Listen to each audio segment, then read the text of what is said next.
The intestinal lining, we talk about leaky gut. It's really damaged.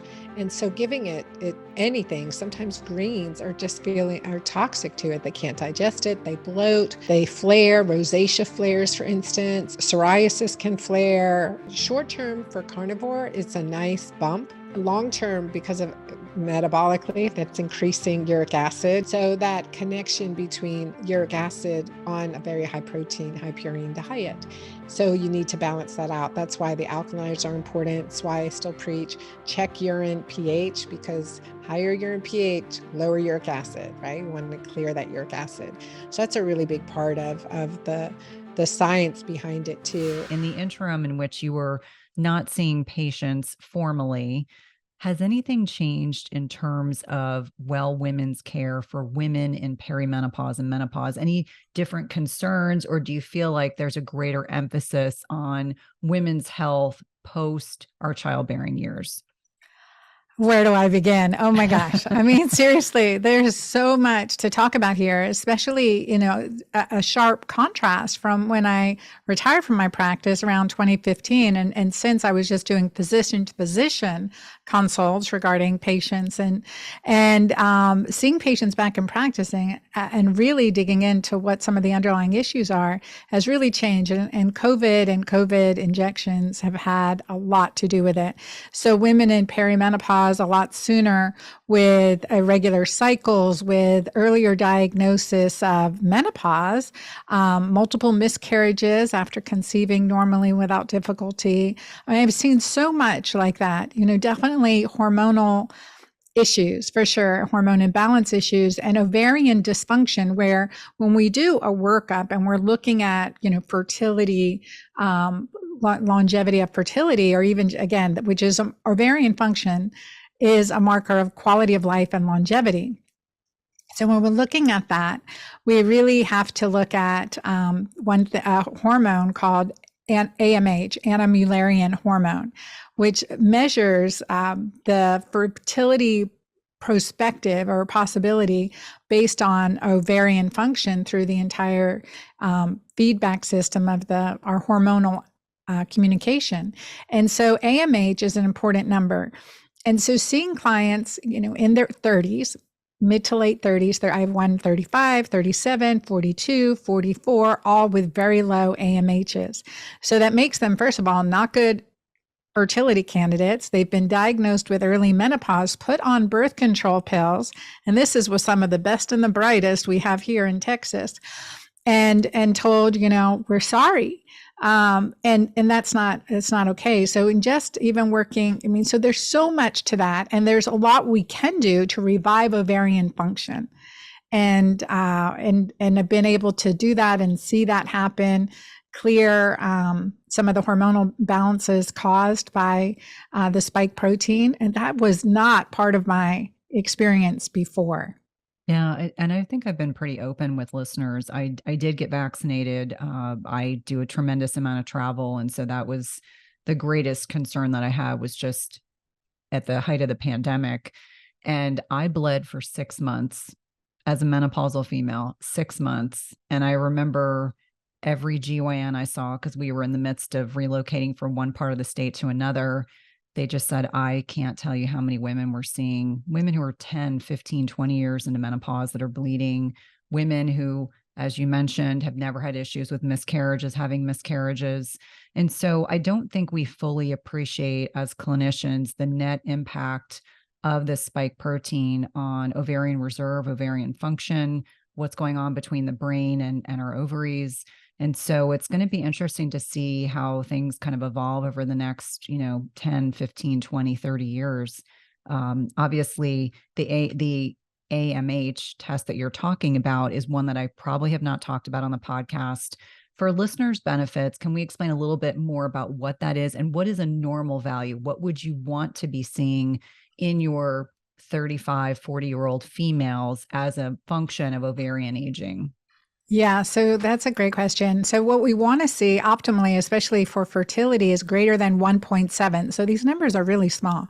So greater than 1.7. And what my one client who'd had, 2 miscarriages after having a healthy, normal pregnancy, She came in with an AMH of 0.03.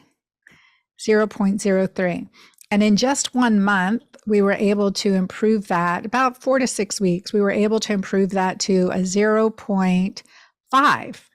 So that's like over 10 times improvement in just 1 month. We're not where we need to be, but that was very hopeful, because again, she'd been seen and said, oh, well, you just need birth control pills, or, you're not a good candidate for in vitro, you're not a good candidate for egg retrieval and things like that. And so, but there's still more we can do. What are some of the things, if someone is listening to this podcast and they're in those circumstances, obviously, work with your physician, work with your healthcare practitioner, but what are some of the kind of high level concepts of things that can help improve that metric? So definitely number one is removing toxins. So detox. So for my clients, first step is from my book, The Hormone Fix, start with the 10-day keto green hormone detox. We add in Mighty Maca because it has so many superfoods and antioxidants to help decrease inflammation, support detoxification safely. And because we're being aggressive, we want fertility and we want to detox and we want to move things quickly. I add in our keto detox supplement, which supports phase 1 and phase 2 detox. So from the liver, liver support to help with releasing toxins and eliminating them safely. So and omega-3 fish oil and optimized vitamin D and optimized progesterone, which is a potent anti-inflammatory too. So that's core, is cleaning up the diet, working on detox. And also part of that detox is lymphatic drainage. So dry brushing, and I know you love doing that, Cynthia. I love dry brushing. I have one in my office and one in my bathroom. And I'm just like, okay, sometimes during the day, I'll just wake up with a good dry brush. And so it's important to do that. Move the lymphatics, infrared sauna. And for this client, because we do want fertility and as soon as possible, we're doing IV ozone. So IV ozone, which that's a process when you remove blood, put it through an ozonator, it gets extra oxygenated or ozonated, which also is killing off bacteria, toxins, it's filtering as well. And then we, infuse that blood back into the individual with maybe some additional vitamins and amino acids. So that's, supporting detoxification and revitalization at the same time. So I like to do that at least once or twice a week, if possible.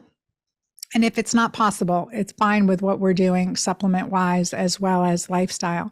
So also with lymphatic drainage, so the infrared saunas, you can hot, cold shower, alternate, dry brush, get on a power plate or one of the vibrating plates or a rebounder, go for long walks, definitely de-stress. And that's probably the big part of it, is decrease cortisol, increase oxytocin, because if there's one hormone that can do the most powerful healing in the shortest amount of time, it is oxytocin.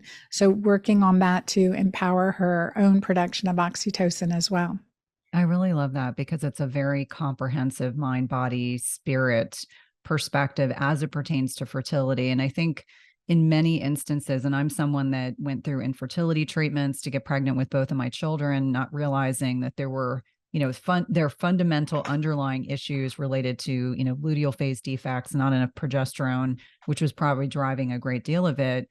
That piece of it was missing. And I think for a lot of individuals that are struggling with infertility or struggling with some of these specific challenges that we started the conversation focusing on, is understanding that there's a lot more than just giving medications. There's so much more to this fertility journey. And I'm so glad that you brought up oxytocin, because I started the conversation with you before we started recording saying, I don't think we've had an oxytocin slanted conversation on the podcast. And yet it's such an important hormone that in many ways acts as a neurotransmitter. And so let's talk about oxytocin. What is its role? I think a lot of people associate it with bonding with our babies and breastfeeding. And yes, it's that wonderful bonding hormone, but it's a really powerful hormone, and one that I think is particularly important for women as they're getting older because of its effect on cortisol. It's so true. It's so true. And there's a yin and yang to oxytocin and cortisol as well. Now, I will just, with your infertility journey, that was mine too. I had been diagnosed at 39 with early menopause and irreversible infertility after failing 6 rounds of the highest doses of fertility meds and not getting any ovarian response. So that was what took me on this journey to, around the world and learning about indigenous medicines and traditional medicines and Eastern medicines and lifestyle hacks that as a result of that, naturally, after failing that, getting that diagnosis, and this is why I will say your diagnosis is not your destiny, but getting that diagnosis, I was able to, with the grace of God, God's hand has been in my life every step of the way. So with the grace of God, was able to, reverse the early menopause diagnosis, started having my period again. And then I naturally conceived the child I was told I would never be able to have when I was 41 years old. And so now at 57, I'm like, okay, we're going to balance those teenage hormones because she's 15 right now. So working on that too. Well, what an incredible story. And I think it's particularly helpful for listeners to understand that many of us that are in the health and wellness space have struggled with infertility. I certainly didn't go to the point of using IVF, but went through Clomid, went through IUI. I was told there's no way you'll ever get pregnant on your first cycle of IUI with Clomid. And I did. I have an 18-year-old. And then with my other son, it took a lot longer. But I remember being so very grateful that I was in a position to be able to get pregnant and to stay pregnant. But I think for a lot of listeners, it is such a blessing to be able to get pregnant. And, your story of being diagnosed with early menopause, how many women, if they didn't know as much as you did, would have just said, okay, I'm just not meant to have another child. And yet you persevered. And so that's such an inspiring story, and one that I know that many listeners will be able to associate with.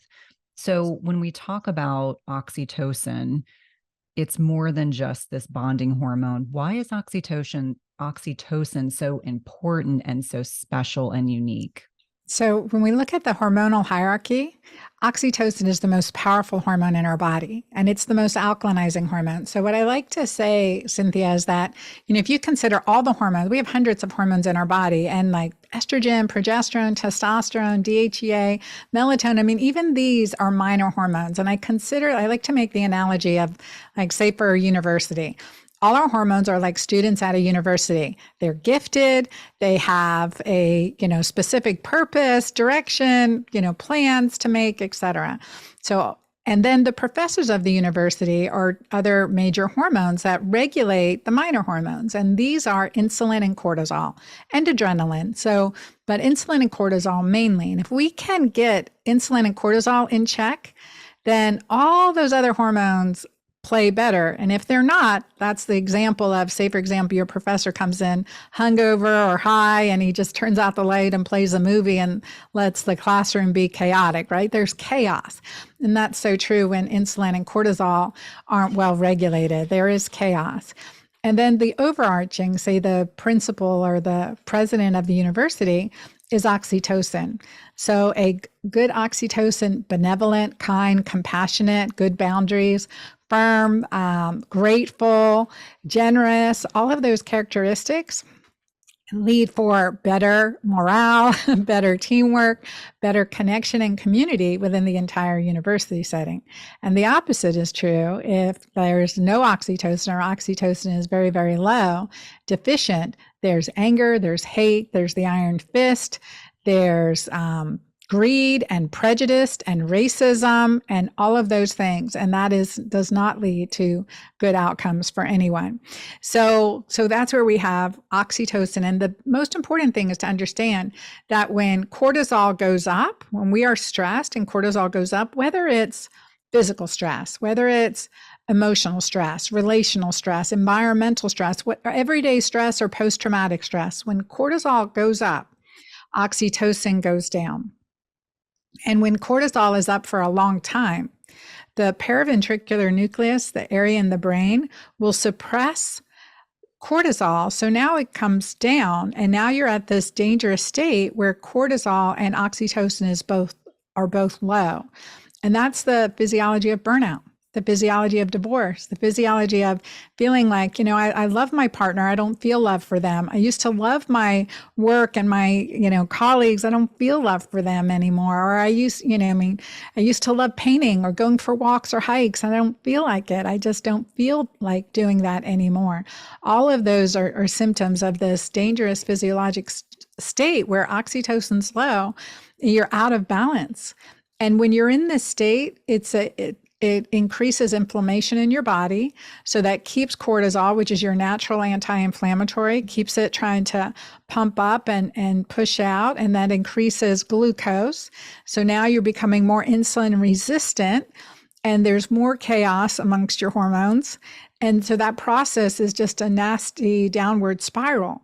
And we do in medicine, like I focused on the adrenals for so long. I focused on our reproductive hormones for so long. And that's why I say it takes more than hormones to fix our hormones. But when it came down to that, when I realized that physiology, like, what is wrong with me? I know I love my husband. I don't feel love for him. Like, I wanted our marriage to work. Like, what is this disconnect? And that's when I realized that this physiology, I had to search in the literature. It's nothing I was trained in, but I had to understand this physiology.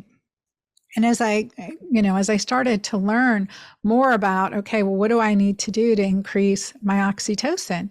Playing with my pets. We have horses, getting out there with the horses, and horses can sense when you are frazzled. So being able to force your stress level down so that you can be calm and present.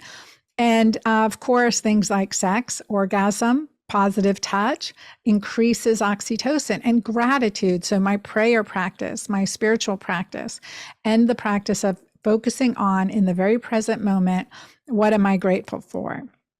And so those things naturally increase oxytocin. And yeah, we can prescribe it. And I do sometimes for a short while, because it's also, again, the power of oxytocin. Do you know that it can be used to help clear COVID spike protein? No, I did not know So that. happier people. So a remedy to COVID is to get happier. But yeah, I was looking at some of the research, because looking at areas where too COVID had higher prevalence or higher illness versus lower, and oxytocin rich areas. So I started looking at oxytocin and virus, the effects on virus, and it can definitely boost your immune system and suppress virus replication, which is really, that was critical to hear that. Yeah, I think it's such an important discussion to be had, because I know that when I trained 1,000 years ago now, oxytocin just wasn't emphasized. We were familiarized with Pitocin, used to kind of induce labor in pregnant women. It was something that we really just didn't focus in on. And yet, when I hear you describing how critically important it is to having a happy, healthy, balanced body, it makes complete sense. And so you mentioned some of the signs that we can look out for. It can be just being irritable, it can be being angry, aching muscles, poor sleep. I mean, to me, this describes in so many ways perimenopausal, menopausal women that have low oxytocin. And so when you are working with your middle-aged women and you're talking to them about oxytocin, and maybe they're not in a relationship, and my understanding of oxytocin is that it has a very short span of action. So when you hug your loved ones, or you hug your pet, or you have an orgasm, or you're cuddling, or you get a good massage, the effects are short-lived but still significant. So throughout a given day, how many times do you feel like it is most therapeutic in a given day or over the course of a week to really be looking for those oxytocin hits? So this is what I say, that as a practice, a good benevolent practice. Oh, and just a couple more benefits of oxytocin: helps with muscle regeneration, anti-aging. So it's very anti-aging in that way too. So that muscle rebuilding, muscle growth, and that's part of, again, it's an alkaline hormone where cortisol is acidic. Cortisol will break us down. Oxytocin will build us back up. But I also want to make this important connection with the neurotransmitters as well, because this is what we don't realize. So in our mid 30s or 40s, patients will come in with worsening PMS, anxiety, and we realize, okay, well, they're low on serotonin. So the Western way is to prescribe serotonin selective serotonin reuptake inhibitor, an SSRI or combination thereof, to block receptor sites, not actually helping make more serotonin. But this is important to note because that's one of the first signs of hormonal imbalance, because serotonin levels drop, because serotonin is derived from tryptophan via 5-hydroxytryptophan, which we can supplement with B6. But look, tryptophan stays active and available with healthy levels of progesterone. If we don't have healthy levels of progesterone, as those progesterone numbers start to dip in our 30s, tryptophan breaks down. We get more degradation of tryptophan, so there's less of the precursor to make serotonin. And if we don't have enough estrogen, serotonin breaks down. So that increases serotonin degradation, or we're not producing enough serotonin. So we decrease estrogen and now serotonin breaks down. And then what happens? We make melatonin from serotonin. So we have that deficiency in sleep. And from there, also oxytocin. Oxytocin is one of the metabolites. So we can think of it from that pathway too. So there's multiple pathways where oxytocin comes into play. And if you don't have enough vitamin D, oxytocin's not going to work, well, progesterone's not going to function well. So that's an important piece to remember. So during the day, I say what we need to do is microdose oxytocin. So microdosing, you think, oh, microdosing mushrooms, microdosing something else, I don't know. But microdosing oxytocin with little hits of laughter, play, being present, being grateful, little hits throughout the day. And I call this oxyplay. And also foreplay is part of oxyplay. So foreplay can start with coaching your partner to bring you coffee in the morning or whatever it may be, right? Those acts of kindness or speaking your love language. So oxyplay is what I want everyone to incorporate throughout their day, to microdose oxytocin, to give yourself these little hits of oxytocin. And it really does have to be done on a daily basis, even if we just start. And my practice is, before I open my eyes in the morning, I focus on, where did I see love? Focusing on love increases oxytocin. Where you see it, where did you feel it? And really remember that. Feel that in your body. What are you grateful for? Increases oxytocin. Where did you see it? Where did you feel it? These also reduce cortisol. And then where did I laugh, or could I have laughed at myself more? And laugh at that. And I always think there's so many ways I could have laughed at myself yesterday that I did take myself too seriously sometimes. So in those three things, starting your day with an oxytocin hit is really powerful. It changes your physiology, and you can measure that by checking your urine pH, actually. It seems very bizarre, but it's so true. And because oxytocin is very alkalinizing, if you're waking up and, you quickly turn to an acidic urine, or you're waking up in an acidic state, you really have to focus on, again, empowering oxytocin, empowering your diet, your micronutrients as well. And those things will help. I really love that you can literally, from your bed, before you even let your feet hit the floor, you can be in a position where you are receiving the powerful benefits of oxytocin without having to jump on. I think for a lot of people, I've been guilty of this in the past, your phone, your tablet, your computer, before you're even thinking about your day. Honor yourself by supporting your body in a very beneficial way. Now, I'd love to pivot just a little bit, because you touched on this earlier, but it is a question that comes up with some regularity from listeners.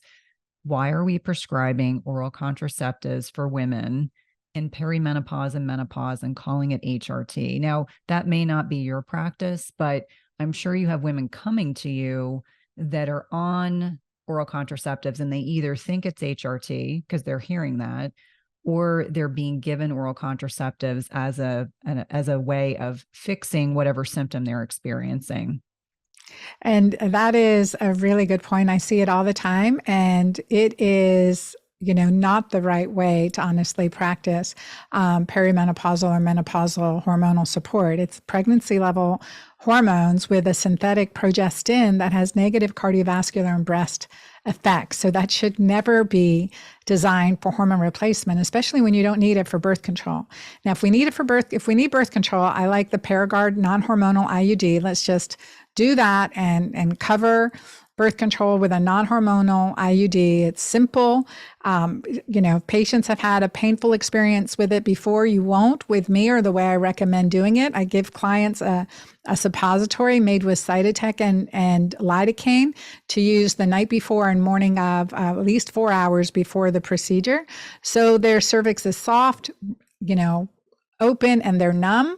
And then I can just insert the IUD. Typically, always did it in my office, typically without any problem. And I've had 3 myself. So I'm very sensitive to no pain for this procedure, right? I don't want any pain for this procedure, plus for my daughters too. So that's a nice, easy way to do the IUD, and you can do it without pain, even if they just do a lidocaine suppository vaginally, and that can really help eliminate the pain. Many doctors don't know to prescribe that vaginally, or nurse practitioners either. So a compounding pharmacy will make that compound for vaginal, just like we numb our gums before we get an injection in our teeth if you got a nice dentist. So the same thing we do with the vagina. So we can do that with the cervix. So Paragard IUD, non-hormonal, I have this discussion all the time, but like birth control pills for hormonal management is not optimal for so many reasons. Another thing that I see clients coming in with is on estrogen and a Mirena or Skylar progestin IUD. And like, if you're going to get an IUD, first of all, get the Paragard IUD.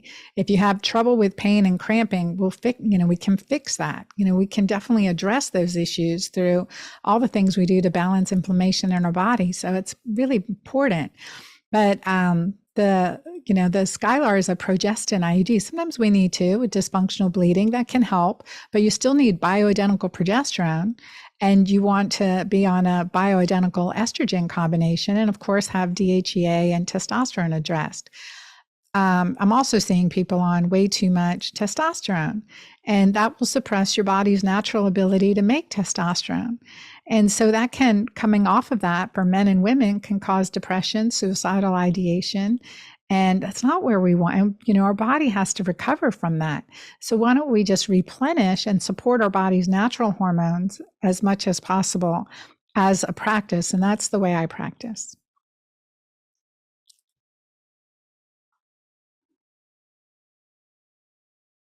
Or you're muted. Sorry, this is what happens. We have construction going on at our house. My team will edit it out. It's so common for women to share with me that they had these really horrific experiences with IUD insertions. And I love that you proactively are saying to women, listen, I've had several. I do think they can be painful. Let's proactively address the pain issue so that we can comfortably insert this. What I'm starting to see is a lot of women that are going through pellet mills, and I'm just going to call it that. I think there are many practitioners who are doing a really nice job, the majority of whom are doing a nice job. But there are these anti-aging pellet centers where women are getting super physiologic doses of testosterone.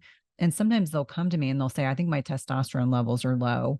And so we'll look at their labs, and it's not. They are super physiologic. So for listeners, above a normal range for where a woman should be, they're at levels that are close to where a man should be.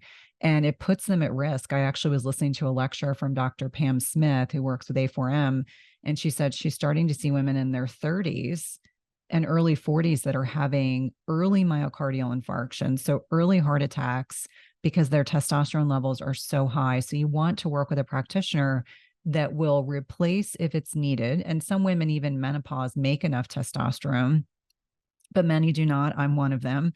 And so we'll replace what you need, but do it within a therapeutic range that is not going to harm you. And I'm sure you probably see that clinically women are coming to you and saying, I had an estrogen and testosterone pellet put in. I felt good for a week and now I don't feel well. What are your feelings about pellets, whether you're pro or anti?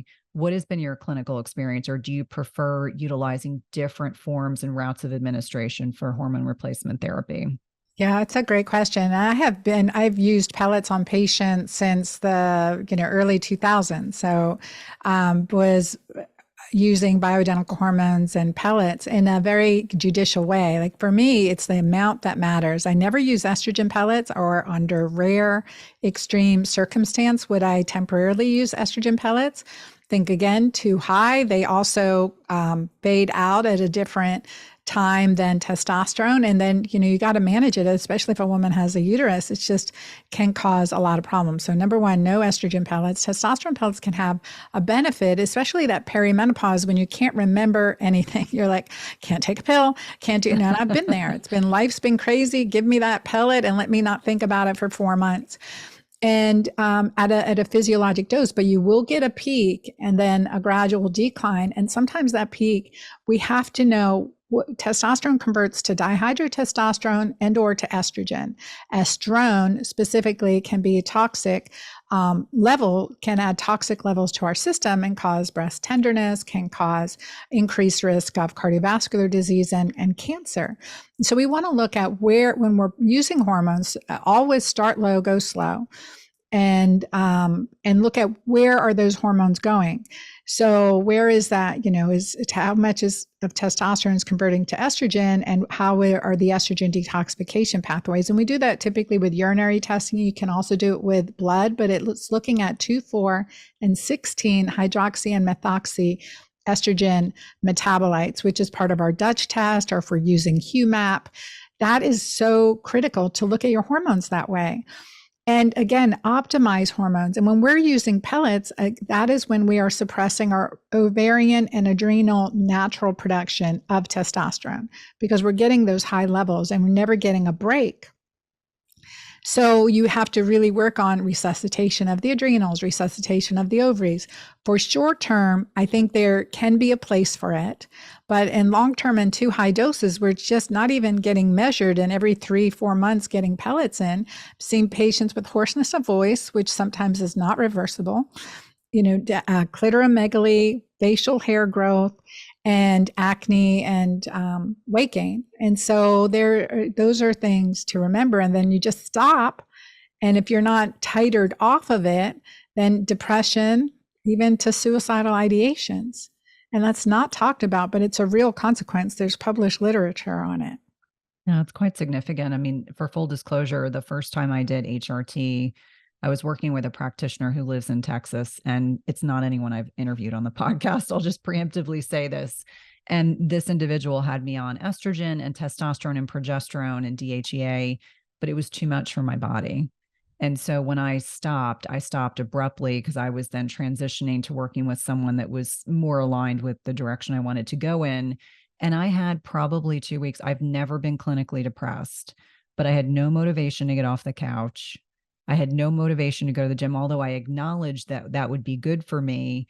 And the clinical depression that I experienced coming from being way too high, super physiologic, to having none was so significant. I recall I was going to one of our events that was in for the mastermind, and I got on a plane and I got in the wrong seat, not once, but twice. I got off on the wrong floor in my hotel, not once, but twice. So our good friend Roseanne actually walked me to my room. She just said, this can't happen. And it was all an effect of this significant reduction in exogenous testosterone use. But for me, that left me with an indelible impression, and one that, as I'm hearing you talk about that, I can really understand. And we think about, most of our discussion is about women, but you think about this epidemic of low testosterone in men and why we're seeing a lot of mental health issues related to the low testosterone, which I know is a tangential conversation, but one that I think is significant and worth kind of addressing. Absolutely. And looking at where that's coming from, why was your testosterone low? How was your DHEA with your cortisol pattern? What are we doing to boost that up? I'd have you on doses of Mighty Maca and start with pregnenolone and progesterone and additional DHEA if needed, and see what that did while we're boosting, getting you a good night's sleep is going to improve your testosterone. Your workouts, and you do that regularly, your testosterone should be good. What's going on? Where are there hormonal interference as far as endocrine disruptors or toxins that are causing that testosterone to be low. And we're in front of the computer a lot. You and I both should have blue light blockers on right now. We're in a lot of light, but we want to look good too. So, having blue light blockers on, blue light decreases testosterone. So paying attention to, okay, well, why don't I have enough? And, I don't like to give it in anyone less than 40 at all. And, and certainly like you want to figure out why it's low and work to resuscitate the glands to support them. And if we do, let's not do it in suppressive doses. But testosterone can be, it's a beautiful supplement. It's definitely beneficial postmenopausally and perimenopausally if needed, but all of those things have to continually be addressed. Yeah, I think the lifestyle piece is so important. And you mentioned a hormone that maybe listeners are not as familiarized with, pregnenolone, which is very important for memory. And I attended a lecture last year, and the first thing I did was I went to my functional medicine doc and said, I want to test for it because I know my levels of pregnenolone should be greater than 50 to help support memory. Mine were 35. And so I've been taking pregnenolone for the past year, and I think it's really been an important adjunct to everything else that I'm doing. Are you routinely utilizing, I would imagine, yes, utilizing pregnenolone in your perimenopause, menopausal females? So my balance cream that I created is both progesterone and pregnenolone and tripeptide. So that's the combination. I find the combination works better than the individuals by themselves. So I've been using it for 2 decades now. When I look at the research, actually, I was lecturing in, I want to say 2007 or 2008 with Italians for a regenerative medicine conference that they were having. And one of the speakers, oh God, I can't remember his name now, but a colleague of Dr. Francesca Marotto, who was this tremendous Italian physician, was speaking, and he spoke solely on pregnenolone. It really opened my eyes to all the benefits and the brain benefits of pregnenolone for memory, for cognition. And if you consider our hormonal hierarchy is cholesterol, pregnenolone, progesterone. And from pregnenolone, we're going to make our DHEA and testosterone and estrogen. And from progesterone, we're going to drive to cortisol and also make DHEA, testosterone and estrogen. So we need to consider like that whole pathway. And so the benefit of pregnenolone, and I like to use it transdermally. Sometimes I'll prescribe it orally as well, but I always try to bypass the liver. The liver has enough to do. So we try to bypass the liver and use transdermal. So that's hence my balance cream. And for both men and women, pregnenolone is a really good thing. For women who can't take progesterone, they have sensitivity, and I've done some videos on hypersensitivity to progesterone. We can start with pregnenolone. And again, just in a little bit goes a long way, but the benefits are tremendous. Yeah, it's such an important hormone, and one that I don't think we're talking enough about. Now, something that I learned from you, so I want to give you credit, is doing a hormone holiday. So can we talk a little bit about if you are on some type of hormone replacement therapy, why it's important to give your body a rest? Again, not medical advice. We're doing kind of a high level discussion, but why is it important to give those receptor sites a break? Yeah, it's that whole piece about replenishment, not replacement, right? Replenishment and not suppressing our body's own ability to make and utilize hormones. Let's give the example of, and again, this area is very much in its infancy as far as, do we take a day off? Do we take a hormone holiday? Do we take drug holidays, vitamin holidays, all of that stuff? And I'm like, there are seasons for a reason. Just to me, it's intuitive and it makes sense. But let me tell you some of the science behind it. So if we consider selective serotonin reuptake inhibitors, and what we do, we block receptor sites with those. So what happens is the receptor sites often can get damaged. So you need to block more and more receptor sites as a function of to get a therapeutic effect or an increase in serotonin. So that's a problem with the receptors. And also receptors, many of them contain iodine molecules, need vitamin D as part of it, are catalyzed by magnesium. So all of those nutrient factors have to be in play. And anytime we're using any hormones, any supplements, there's a metabolic pathway that has to go through. So we're using other nutrients too to get the results that we want, or to break it down to be usable sometimes. And so when we give our body a holiday from that, number one, it can help clear the receptor sites, so they're natural clearing or detoxing, and also can reset the HPA axis. So, okay, wait, I've got to make some more.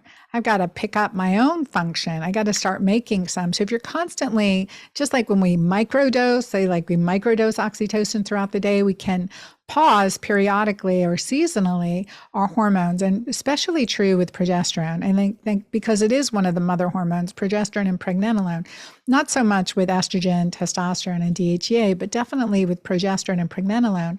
I tell my clients who are postmenopausal or have had a hysterectomy, 1 to 2 days off per week or 3 to 5 days off per month. And that helps because in our menstrual cycle in general, if we're menstruating, usually you'll use progesterone the second half of your cycle. You don't want it to interfere with ovulation. If you're using progesterone every day, like in a progestin in a birth control pill, you suppress your ovarian function. You suppress its natural response. And we don't want to do that. We want to maintain our healthy response. We want to support our glandular production of hormones because that's a marker of longevity. The longer we can produce our own hormones, the longer, higher quality of life that we live. So I think the pauses, micro pauses in hormone replacement is important, and vitamin pauses. I definitely do that periodically and rotate what I'm taking or pausing what I'm taking when I go on holiday. And especially if I'm going somewhere sunny and warm, like that's all you need is being out in nature. Nature's the best medicine. So when you can get a bunch of that, a good dose of that, that's really powerful. So you don't necessarily need the crutches we're on. And when we look at the longest living populations, they're not on hormones. They're not taking handfuls of supplements. They're living in nature with lots of oxytocin, good community, good friendship, good loving. So that's really powerful. So we don't want to ever suppress our body's own ability to make our natural hormones. So for me, that's common sense. And I do get into very good debates about this, that's where I'm at with it. And then also, actually, Dr. Pam Smith, had alerted me to a legal case where I think it was in Florida. The physician was sued for prolonged high dose progesterone supplementation without a break, disrupting the hypothalamic pituitary adrenal axis. So. Yeah, it makes a lot of sense. And it's interesting. I can take a break with any of my hormones, but progesterone is the one that I notice the most and we're still trying to find my happy spot in terms of dosing. Usually a starting dose is 100 milligrams, maybe 150. That same physician who started me on super therapeutic doses of estradiol and testosterone also started me on 200 milligrams of progesterone. And so it has taken a bit of time and finesse to get me backed down to 150 milligrams. But it was one of those conversations that I had with our friend Aaron, who prescribes all my stuff now. And he was saying, like, I don't want you on that much. And let's talk about why. And so I think that it's important to make sure that we're on the lowest therapeutic dose for our bodies. And each one of us might need a very different dose. And if you work with compounding pharmacies, they can make whatever dose your doctor or nurse practitioner wants. Right. If you're getting something from a regular pharmacy, it's going to really be dependent on the general formulation, whether it's 100 milligrams or 200 milligrams. But the point being that the bioindividuality piece is certainly very important. Now, you mentioned detoxification, and I think most of my listeners are familiar with why this is so important. And certainly it's a large focus of your work, especially with the hormone piece. Let's talk a little bit about things that can impact detoxification on a significant level. I feel like maybe many women in their 20s and 30s, their detox pathways are working well enough. It's when we hit perimenopause, that's really the barometer for how well we're taking care of ourselves. But what are some of the more common things that can really impact detoxification in the body? And yes, for listeners, this is a normal physiologic process. But as we get older, I start seeing people that are more impacted by lifestyle choices and how it impacts their detox pathways. Yeah. So one of the ways that, first I measure that is in my book, The Hormone Fix, there's the medical symptom toxicity questionnaire and the hormone symptom questionnaire. And like I was just thinking of a patient that came in the other day and she's does yoga. She's been taking, tried to eat right and organic, and her toxicity score was 107. Like if it's above 10, I'm adding additional detox supplements and supports for you. So it was 107. And that kind of shocked her too. And the thing is, like, that's toxicity. And we have to look at, okay, well, what's causing it? Can be, what kind of skincare are you using? What makeup? What are you putting on your skin? What are you washing your dishes with? People forget about this. And I actually, assumed my children knew, because I always use natural or clean dishwashing detergent. And my daughter went to the store one day to get some for me, and she brought back Cascade. I was like, you cannot wash your baby bottles in this. No way. I mean, we're so careful, glass bottles, all this good stuff. And she's like, well, that's all they had. And I was like, well, we're not using it. But you think what's on the dishes will leave a residue. And I actually learned that from my cousin who's a sommelier. And he would say, you have to re-rinse the glasses, or, you taste the chemicals in your wine. And I was like, really? And then he showed me the difference. And again, the eyes don't see what the mind don't know. So what we're washing or cleaning our dishes with are toxins to our body potentially. So that's where you want to use the cleaner sources of dishwashing detergent and stuff. And what you're cleaning your body with, olive oil soap, goat milk soap, things like that. Again, that's safe, and it's been around, tested through the millennia. So we can know that that's safe and healthy for us. And then there's heavy metals. Have you had amalgams? How is your dental health? Your condition of your gums. I mean, how that affects our cardiovascular health. A friend of mine, Ellie Campbell, wrote a book on the hypertension blueprint and talks about the connection with dental health and cardiovascular health, and that's crucial. So implants, fillers, root canals, amalgams, or the silver fillings can, build up toxins over time, especially in the brain. Other ways you get heavy metals from our drinking water. That is a significant source of heavy metals, as well as hormone disruptors, including chlorine and fluorine. And so those are going to shoot out your iodine. And so this would really need to replace iodine. So also iodine deficiency is a big part of this hormonal imbalance because of these other competing molecules for those iodine receptor sites. Low vitamin D, again, I see so many today, and I could still, I've been doing this for over 25 years and preaching about vitamin D, and I still see patients coming in with low vitamin D and then diagnosis, like, for example, breast cancer, and they have a low vitamin D of 11, could have really prevented that heart disease, and their vitamin D's at 30. So a lot we can do to optimize that. So heavy metals. And then the big one that I see a lot is mold toxicity. Mold toxicity is really big. There's a mycotoxin mold test that I've been doing now on most all of my patients and looking at it. In general, we've got to clear mold. That's been a big issue for me. It really sabotaged me when I moved to Dallas. The place I was living in had black mold, and unbeknownst to me, until they got another flood from the pool, and we had to tear up an area while we were living there. And so that really shot my system, and it hadn't cleared it well enough. And then I had a second exposure. So you really have to look at this mold toxicity. And for me, that's a really big one. It will affect your thyroid. There's biofilms that have to be addressed with mold toxicity. So detoxing from that too is important. The keto green approach really helps. So intermittent fasting is a great way to naturally detox and support your body during the fast or after the fast. So using binders to help toxins remove safely is something that I definitely prescribe more and more to help clients, especially if we're, have mold toxicity, heavy metal toxicity. We're using binders to get out that toxin. And let's see, what else? Toxic thoughts. That's the other thing, toxic thoughts.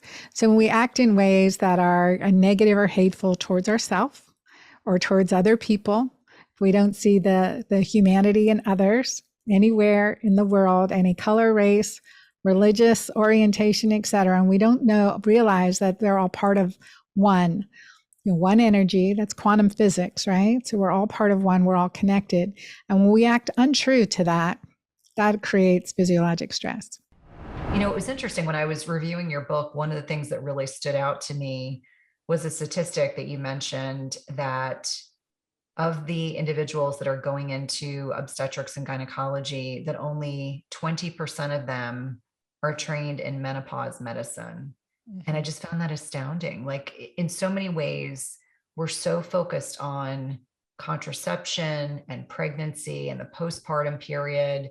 And then it's almost as if when women are done having their childbearing years, they suddenly become irrelevant and invisible. And I love that you're helping to change that narrative, that we're both helping to change that narrative. Yeah, no, it's so powerful. And I think about that as, because we go through our healthcare where the OBGYN is our priority doc. Really, that's it, taking care of our feminine needs, our gynecologic problems, any vaginal health issues. And as a resident, certainly we're trained, and I was trained at Emory, one of the best, if not the best in the nation, to plug Emory. But we've recently, developed a menopause clinic. And even with the menopause clinic, I mean, you have to rotate through, and it's a very brief exposure to really menopausal medicine. And we know that what we have, what's being offered certainly isn't ideal, with synthetic hormone replacement therapy. And what I have found through my education and my career now, 30 years in medicine. So in my own personal journey, it's that it's less than 1% is what we do from a prescription pad and a surgical procedure. Really, it is the empowerment. And that's why I love what you're doing, Cynthia, because you are empowering women to take control of their health and to see the results, like see for yourself, just see for yourself. And that's what I really want to empower women for this transformation. So, because there's, menopause should be magical. And I always say there's magic in the pause. Yeah. Well, and I think on so many levels, we're such an ageist focused society. And I think many women fear and have a tremendous amount of shame about this time period in their lives. In fact, right before I jumped on to record with you, I have a 8-week program, and most of the women are in perimenopause, the 5 to 10 years preceding menopause. And so many of them are like, what is it going to be like? Am I going to have hot flashes? Will I need hormone replacement therapy? What if my sleep gets terrible? What if my vagina dries up? I'm so uncomfortable having these conversations. I can't have them with my significant other. I feel uncomfortable having them with my, my healthcare provider. And so on so many levels, I think that we have to destigmatize this transitional period in our lives and really embrace all the wonderful things that come out of it. I think it's the most creative time for a lot of women because they feel like they have the ability to focus on something other than perhaps their children or young children. Maybe they're farther along in their careers. Maybe they're more established in their relationships. And so on so many levels, it gives us incredible opportunities to really grow as individuals and reestablish our own identities. Because, for so many years, we're put in one bucket. We're like the mom bucket, the doctor bucket, the nurse practitioner bucket. And now you can be so much more than just those things. It's not that they're minimized. They're still incredibly important, but we view ourselves very differently. I feel like much more confident and much more self-assured at this stage of life than I did even 10 or 15 years ago. Absolutely. I couldn't agree more. And I think it's this time, like, there is time in menopause to reevaluate our priorities and prioritizing ourselves, because it's true, it's through our energy that we are helping others. It's through our energy that we're helping others. You can't give from an empty bucket, right? It has to come from an overflowing cup. So that's a really important thing that I want women to know. And the other thing you mentioned is, the difficulty in talking with your doctors. And I'm pretty friendly, right? I'm known as the girlfriend doctor for a reason. I love my patients. They all would say that I'm their friend, right? And I needed to listen to what my patients were saying. And even with that, it's the last piece of the conversation when my hand's on the door, unless I've asked, on my hands on the door as I'm ready to leave, Dr. Anna, I really, am feeling a very low libido, or I'm struggling with painful sex, or, and that's a 3-hour conversation. And one of the reasons that, and I've been in this space, I really have a heart for intimacy and relationships, for lasting, long-term, healthy relationships, marriages for the rest of our life, right? And so over my many years of practice and working in this area, the intimacy is it's stigmatized. Like a woman doesn't want to say, I'm just experiencing vaginal dryness, or I'm not feeling turned on, and that can say I'm not feeling turned on by my husband, and that's not what she's saying at all, right? And that's not how it should be interpreted. And the answer is not in watching sexy films, right, or giving you more testosterone. The answer is not there. And in my conversation, because I wanted to create something for women that helps them with this, empowers them with in healing vaginal dryness, healing from incontinence. And so my product Julva, it's like vulva with a J, Julva, I created that. And still, like with that, I've heard more conversations and more opening up about it, but yet there's still the stigma. So it just like keeps me, what's the one next right step that I can do for myself and for my patient? So a funny way, you'll have to let me know what you think, and I'd love to know what your audience thinks. So a funny way I've designed to overcome this is because, my Julva, you can put it on your upper lips to help with those lip lines and lipstick bleeds, as well as your lower lips. And some women were like, Dr. Ann, I know this is for my vulva. I don't feel comfortable using it on my lips. I'm like, okay, easy enough. So I created another formula for the upper lips, and I'm packaging them together as the lip duo, upper lips and lower lips. We have to take care of them both, but it's clitoris to anus. And I'm telling you, I had a call from a good friend today who's amazing influencer woman, right? A 9-figure business. And she said, I'm having dryness, which I haven't experienced before, recently 50. I'm having dryness, and it's not my partner. I'm so turned on by him. I'm like, oh, see, there's that connection again. You're not dry because you're not turned on. You're not. And that's not it. There's more to it. There's physiology. Like no matter how much we smile, we're going to get laugh lines. So it's good, but we don't want lines down there. And then the other piece was, itching around the anus and discomfort. And so it's you apply clitoris to anus, and there's nothing worse than surgically having to, to separate a atrophied clitoris. I mean, there's just that should never get there. It should never get there. And there's so many things that we can do.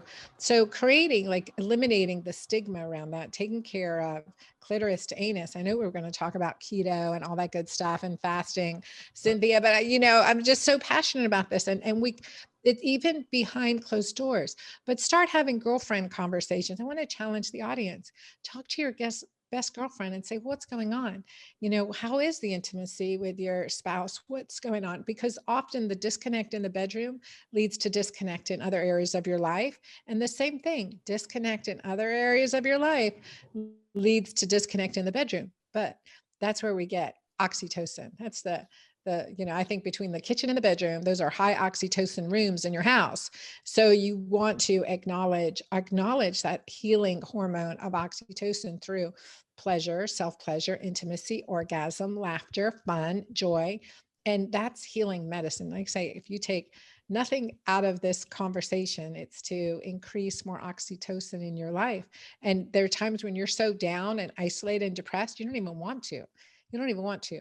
So you have to play some funny movies, talk to your friend who always makes you laugh, listen to great, positive, wholesome comedy, and go really positive, right? That's an anecdote in and of itself. And talk with your girlfriend about this.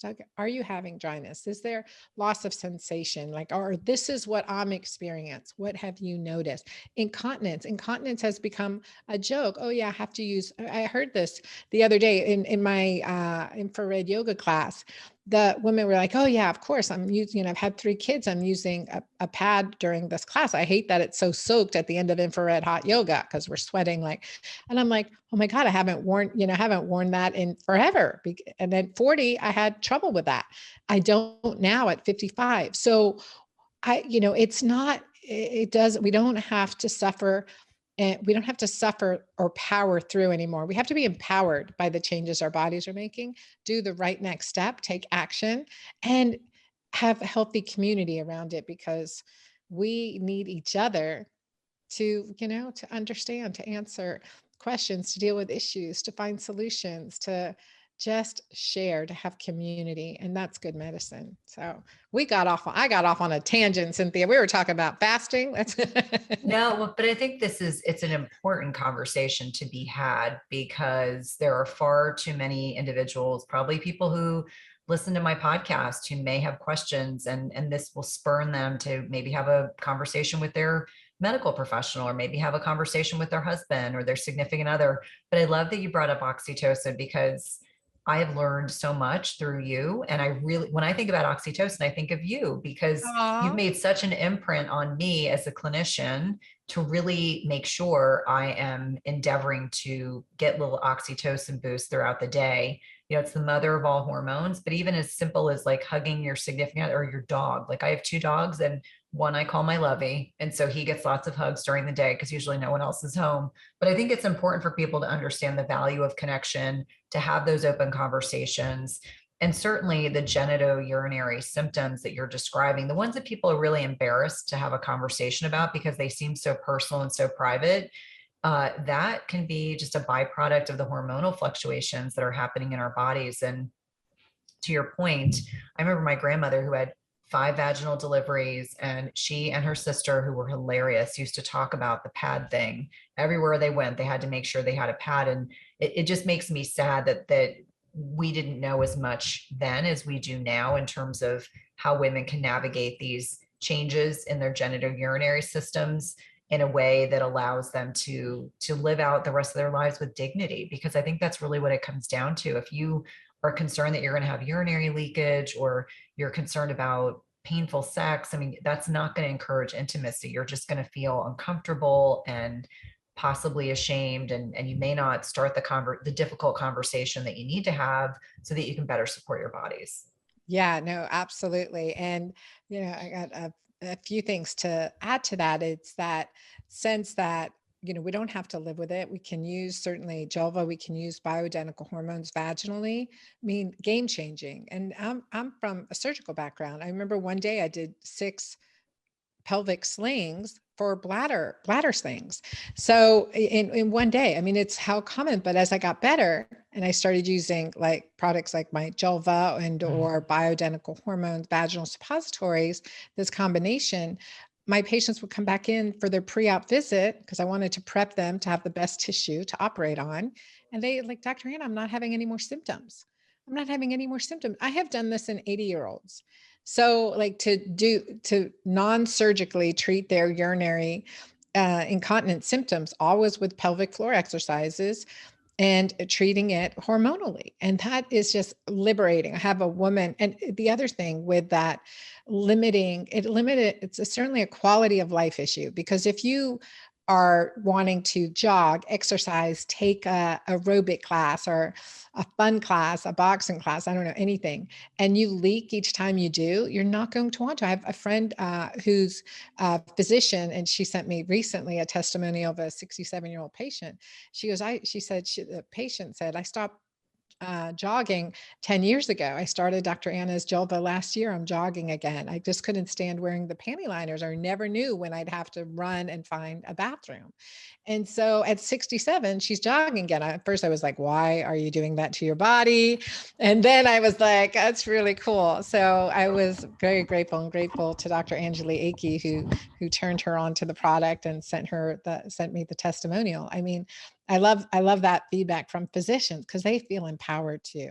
As a physician, if I can do something that improves your quality of life, that's empowering. And I've seen too many patients come through my door that have been on medication, say for blood pressure or cholesterol. And I'm like, do you feel better? And they're like, well, actually, I don't feel better. Okay. So, hopefully we'll be able to get you off that stuff, but let's do things that actually give you energy, make you feel better. And this whole concept with fasting with women, and it's essential. It's why it's also part of my keto green philosophy, is because then, you shift from using carbs for fuel to using ketones for fuel, which is higher energy and it's higher sexuality. It's the way to go to have a healthy sex life. Well, I have to agree wholeheartedly. And that's a perfect segue into talking about your new book, which I love the title. So MenuPause. And it's just, I enjoy the colors are beautiful. The photography is beautiful. I love that you kind of touch on, the changes that go on in the body as well as kind of touching on how different cultures view menopause, which I thought was such a beautiful way to weave this theme throughout the book, that how differently other cultures look at this transitional period in our lives. Whereas I feel like in many ways, in some Asian cultures in particular, women are really emulated at that stage of life. They're seen as being wise and smart, and they're a standout in their community. And where many women, I feel like in our culture, feel a sense of embarrassment. And I love knowing that we're helping to change that narrative for so many people, so they don't feel marginalized, or that their needs aren't being met, or they're not being articulated. So let's start with, what was the impetus for creating this amazing book that has such delicious recipes? I can't wait to try them. Oh, you'll love them. You'll love them. Well, one thing was, because I started my book writing for my helping patients through menopause and hormone imbalance issues with the hormone fix. So it introduced this, like, the mind blowing keto green concept, adding alkalinizers to your ketogenic, high quality ketogenic foods. And that's to get your body into ketosis. As women, we do things differently than men. So that's all in the hormone fix, which is, I definitely have to say, mandatory reading. There's a vaginal health chapter in there too. I mean, like, I couldn't not talk about sexual health.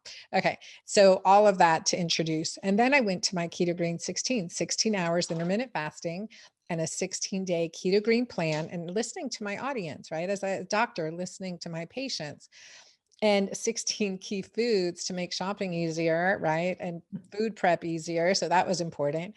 And then, okay, so then as we've gone through this, and a year or so, 2 years, almost 2 years have passed, we're looking, okay, well, sometimes still hitting a plateau. And what are you doing? So back and forth, listening, what are you doing now?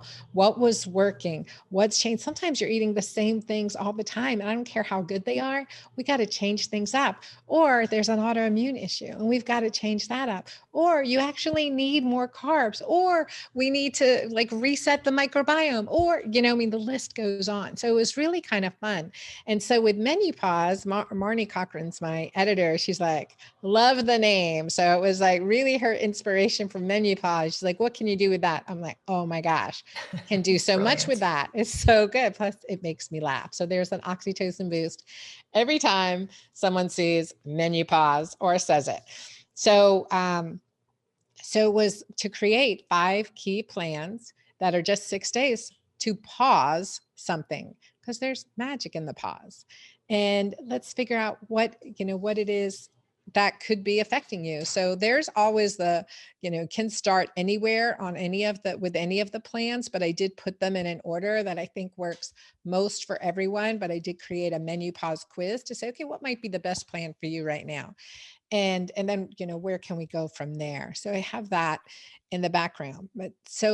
And then, because I'm first generation American and I love international foods, and I didn't realize until I started sharing my recipes how foreign so much of what is normal to me is to so many other people, but yet how it was created, like herbs and spices and different foods, as medicinal foods.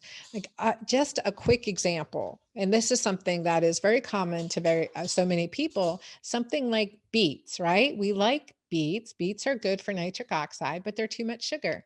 But most people will buy beets and throw away the greens. The beet greens are one of the top, certainly top alkalinizing foods there are. It's incredibly good for the microbiome, for the gut. It's just powerful. But we've been throwing beet greens away forever. My cousin was over, who's from Israel, and she was making, she said, okay, I was telling her, this is way back in 2014, 2015, when I was creating my keto green plans and menus. She goes, this, you just have to saute it up, but they're bitter. So saute the beet greens with onions and butter, and then squeeze lemon juice on it. And add salt. So that was just, and of course, olive oil, because we put olive oil on everything in the Middle East. So it was delicious, and it turned my urine from acidic to alkaline. So it was that kind of thing, was just powerful. And then looking at the combination, when you're cooking, healthy fat, a good salt, a mineral salt, and acid. The combination of fat, acid, and salt brings flavor into, and it's part of many cooking styles, traditional cooking styles. And then some very spicy foods. The reason for the spice, the cayenne, and is to kill parasites, right? Is to help the food stay longer, to kill parasites. So it's I wanted to introduce some of the international ways. I had hoped for this book that I would be traveling around the world and meeting. I really wanted to put a documentary around this. That is still like on my mind, menopause around the world. And because of the pandemic, I wasn't able to travel.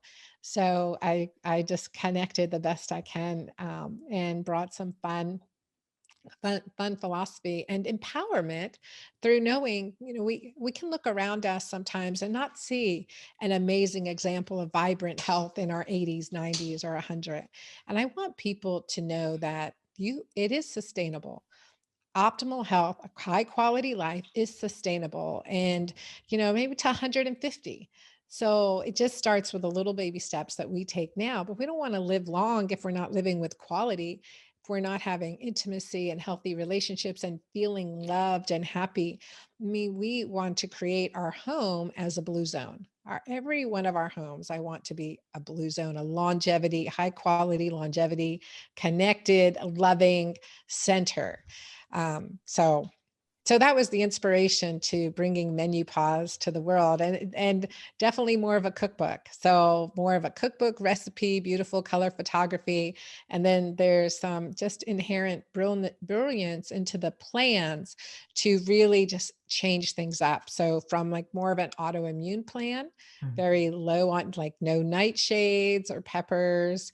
And then there's a carb up plan, like a higher carbohydrate with sweet potatoes and, like shakshuka from the Middle East, a good, really sustainable breakfast. So different foods to help bring in some international fun. And then there's a cleanse plan, 6 days of cleanse. And we did that live in our my girlfriend doctor club. We had many women get a quick peek at that plan, because I can't, we can't give too much of the book before it's out. So, and they had amazing results. One woman on the 6-day plan, released 11 pounds of toxic waste, and her waistline improved. So she lost 2 inches of toxicity around her waist as well. So that's releasing, inflammation, releasing imbalances. And thirds, often women are retaining so much fluid too, don't even realize it. So eliminating that is hugely important. She's kept those 10 pounds off. It's just amazing to me. I was like, wow, that's so good. Just that shift and that mindset and healing, just a gut healing. It's a very gut healing protocol. That's why I put that in there, because sometimes 3 days of fasting or 3-day cleanse isn't enough. And I'm a big advocate of that 72 hours, but I doubled that. And that's the reason the plans are 6 days, 2 72-hour cycles. Let's see how you do. 72 hours to re-epithelialize the mucosa, essentially, to regenerate a new intestinal mucosa, 72 hours. So that's why the 6 days. I think it's so interesting because I love the variety. That was one of the things that I think makes it very sustainable, is that whether you do it sequentially, like each one of the plans, one after the other, what I do find is the novelty of doing different focuses can be really interesting. And I love that you're already seeing such incredible results. So let's talk a little bit, obviously keto green, we're familiar with. Talk a little bit about, you mentioned the carb pause. So I would imagine that's probably someone that's going lower carb, probably ketogenic. What would be like, who would be an appropriate person for that? Is that someone who's really looking to lose weight? Is that their biggest focus, trying to reduce inflammation? I'm trying to think about how each one could really be applicable. Because I think that there's so many benefits from really changing things up in our diets, far more than, I always say monogamy is good, but food monogamy is not good. We want to make sure we're getting lots of variety in our diets and even changing things up, maybe doing plant-based for a week and then doing the carbohydrate pause. Talk to us a little bit about, who ideally you were thinking of for each one of these different plans. Yeah. So the keto green extreme, the carbohydrate pause plan, that's like very low, zero carbs, right? Very low carbs. And it's more of a carnivore-ish plan. And sometimes people are just so sensitive. Their gut is so, their intestinal lining, their digestive tract is so eroded, essentially, is so weak. So even is so much eroded, it's, um, you know, like us, the intestinal lining, we talk about leaky gut. It's Mhm. really damaged, and so giving it anything. Sometimes greens are just feeling are toxic to it. They can't digest it. They bloat. They flare. Rosacea flares, for instance. Our psoriasis can flare. Eczema. You definitely see skin conditions. So that plan was, and also for severely weight loss resistant or just haven't ever, and also intellectually curious, just haven't ever tried to go completely, nose to tail for 6 days and how that would be. So there, and I have struggled short term for carnivore. It's a nice bump. Long term, because of metabolically, that's increasing uric acid. David Perlmutter really made that connection for me with his book Drop Acid. So that connection between uric acid on a very high protein, high purine diet. So you need to balance that out. That's why the alkalides are important. It's why I still preach check urine pH, because higher urine pH, lower uric acid, right? We want to clear that uric acid. So that's a really big part of the science behind it too. And so a little bump is good, enough time to heal. That 72 hours, 2 cycles of 72 hours for the gut can be very powerful. And so people with a lot of joint pain, inflammatory pain have been doing keto for a while, keto green for a while. You want a really healthy um, uh, plan that's balancing for women as well as men. That's the decision for that carbohydrate pause. Yeah. I love that because many of the listeners know that 3 years ago I was hospitalized for 13 days and I was full carnivore for 9 months because I could not handle the fiber. And I'll be the first person to say that when your gut's really inflamed, if you're dealing with leaky gut, I've been on antibiotics for 6 weeks, antifungals, my gut was a disaster. And so that was the easiest thing for my body to digest. And so even doing it for 6 days, you'll see profound benefits. I loved seeing this included in your book. And then also, if someone has been doing a ketogenic diet for a long period of time, even doing plant-based, and I love that, the inclusion of a plant-based diet can be very helpful for people just to shake things up. This whole concept of weight loss resistance, oftentimes we have to get outside of where we're comfortable in order to start seeing results again. If we plateaued, we're frustrated. The first thing I always say is eat more green things, because oftentimes it might just be your body just needs to have a complete digestive hiccup. It's like, let's do a pause, as you mentioned, or have a hiccup, and then, we can start losing weight again. In terms of your plant-based, what are the predominant proteins that you're focusing on there? So with plant-based, we've done a few different things like black soybeans, for instance, chickpeas. Those are probably two of my favorites. Those are two of my favorites for sure. So we want to do that, but also, and I was a vegetarian for, gosh, over a decade as a young woman. And it's probably some of the unhealthiest time of my life. And the reason I know the pros and cons of it was we have to get enough fats, we have to get enough high quality protein, and we also have to not get so many carbs, not get so many carbs. And I think that's often an issue that many plant-based eaters have. And so I wanted to bring a really balanced plant-based option for to try it out to see how you do. Lower on the carbs, but yeah, good protein, good fat, very alkalinizing. And the plant-based week is because we are so stressed as well. that the alkalinizers are key, the vegetables. And we know that the more diversity you have in your diet, especially with plant-based foods, the more diversity within the gut microbiome, which is critical for our overall health and our immune system, and certainly for a healthy menopause and hormone balance and vaginal health too. So that time to spend and to incorporate, to change things up and do this is to support your gut, to support alkalinity, to support hormonal detoxification in a very clean, easy way, easy to digest way. So, yeah.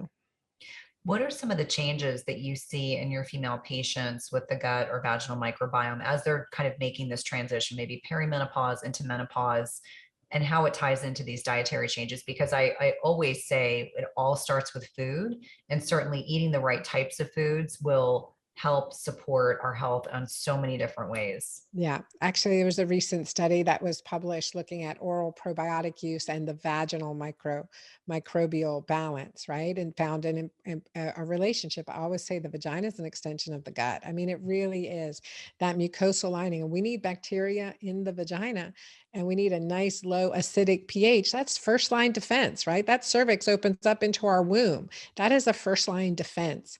And so I think that's it's important to understand that, number one. Number two is the way we've implemented the keto green plan. I've heard back from so many women. So definitely higher desire, which is always a very good thing. Lower inflammation, less if not eliminated completely, vaginal infections, and that's really powerful, as well as bladder symptoms, the accidental cough or sneeze, and so that, and regular bowel movement. So less, I mean, all of us will have relaxation of our muscles as we get older. So pelvic floor exercise, everyone, just squeeze the pelvic floor. That's a reminder right now. It's really important that we do those till we die, so keep up with that. So pelvic floor exercise is critical to have good blood flow to the pelvic floor and good muscle. And in the incorporating these plants, we see that overall improvement in vaginal health. I mean, I can't tell you. I mean, I used to have yeast infections all the time, be constipated all the time. I mean, decades of my life was like that. You know, I don't even remember my last yeast infection or the last time I was constipated, except when I had dairy. Dairy is a big constipator, especially if you're food sensitive. I mean, dairy sensitive. So that's always like, "Oh, did I have something with dairy in it?" And sure enough, right? Something got snuck into my eating plan, or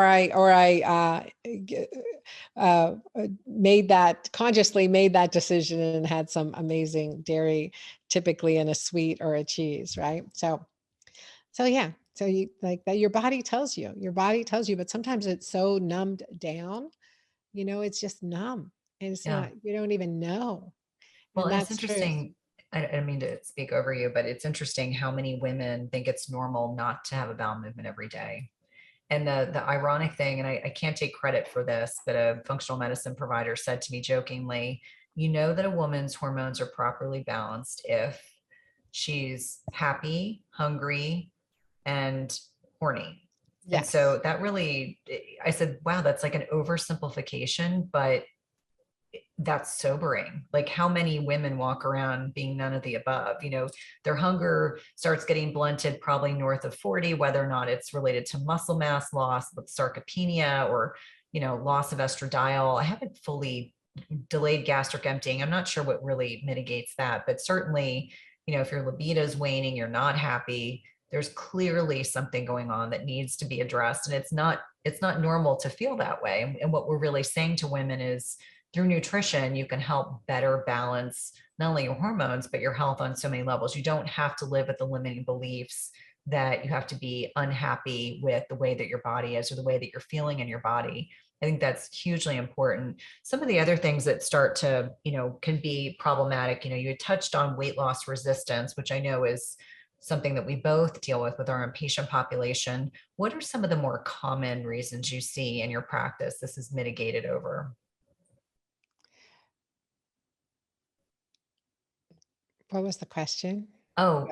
Weight loss Oh, resistance. weight loss So resistant yeah, mitigated over. Okay, because I yeah. was still on the happy, hungry, and horny. So So I was like, okay, well, where do I begin? yeah. Right. But yeah, so it's weight loss. Yeah, for sure. And just back on that happy, hungry, and horny, I like that too. And I just think that's the power of three most important hormones, right? There's cortisol, insulin, and oxytocin. And so always hone in on those. When we get those in balance, life is good. Life is good. So really looking at those three things, it's a nice thing. And then back to the constipation comment on my questionnaire as an OBGYN, I had, are you constipated? And many women would say no. And I got clever and I started asking, because you can, on pelvic exam, you can tell someone's constipated. She said she wasn't constipated. How many bowel movements a day do you have? And she said, a day. I have one or two a week. I'm like, that is constipated. Oh, One or two a day is not constipated. One or two a day is not constipated. But, it's like, well, that's been my normal for 30, 40 years. I'm like, it's so number one reason you're not feeling good. It ugh. is so the number one reason you're not feeling good. And so it's just heartbreaking, but it's so liberating when you can help women through that. And so dietary lifestyle and getting rid of food sensitivities, adding probiotics and replenishing a healthy gut motility. And you'll never have that ever again. I don't care if you've dealt with it for 40 years. So it is a very common thing. And you don't have to deal with it. You don't need laxatives. You don't have to go that route, and don't go that route. It's devastating. Address the underlying reason why you're constipated, because you're not born constipated. And we Right. know that when we're moms and we have babies, right? They're constipated, they're miserable. Oh my God, they are just so miserable. And then what caused that? Oh, you have to maybe change what you're eating if you're breastfeeding, or change what the formula you're giving them. And I mean, it's so true for us too. It doesn't change. So I wanted to emphasize that. And then with the concept of weight loss resistance, sometimes it's just because we're doing the same thing every day, even if it's good for us.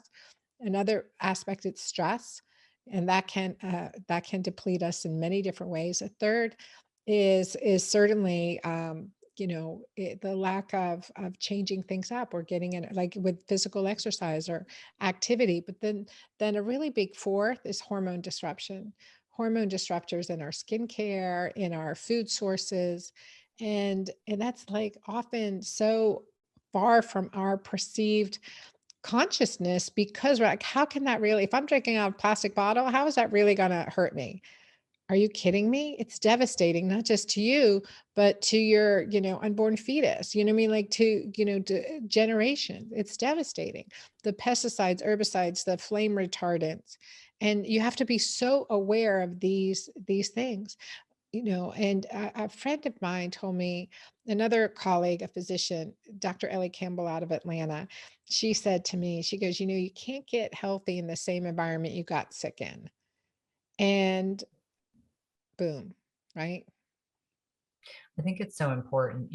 Oftentimes we have to make some significant changes, and it could be as simple as we remove one inflammatory food. Maybe we go to bed a little bit earlier. Maybe we, make a commitment to walking 5,000 steps a day, which if someone's been a couch potato, that may seem woefully overwhelming. Or try a new food. That's one of the things that my family and I are working on. We talking about bitter vegetables, radicchio, which is so beautiful.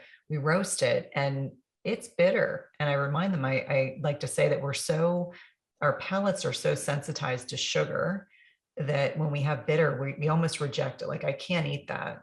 But I remind them of the benefits of eating bitter foods and how they help with detoxification, and making sure that our, gallbladders, the bile in our gallbladders is viscous, or not as viscous. It's that it's able to help break down and emulsify fats.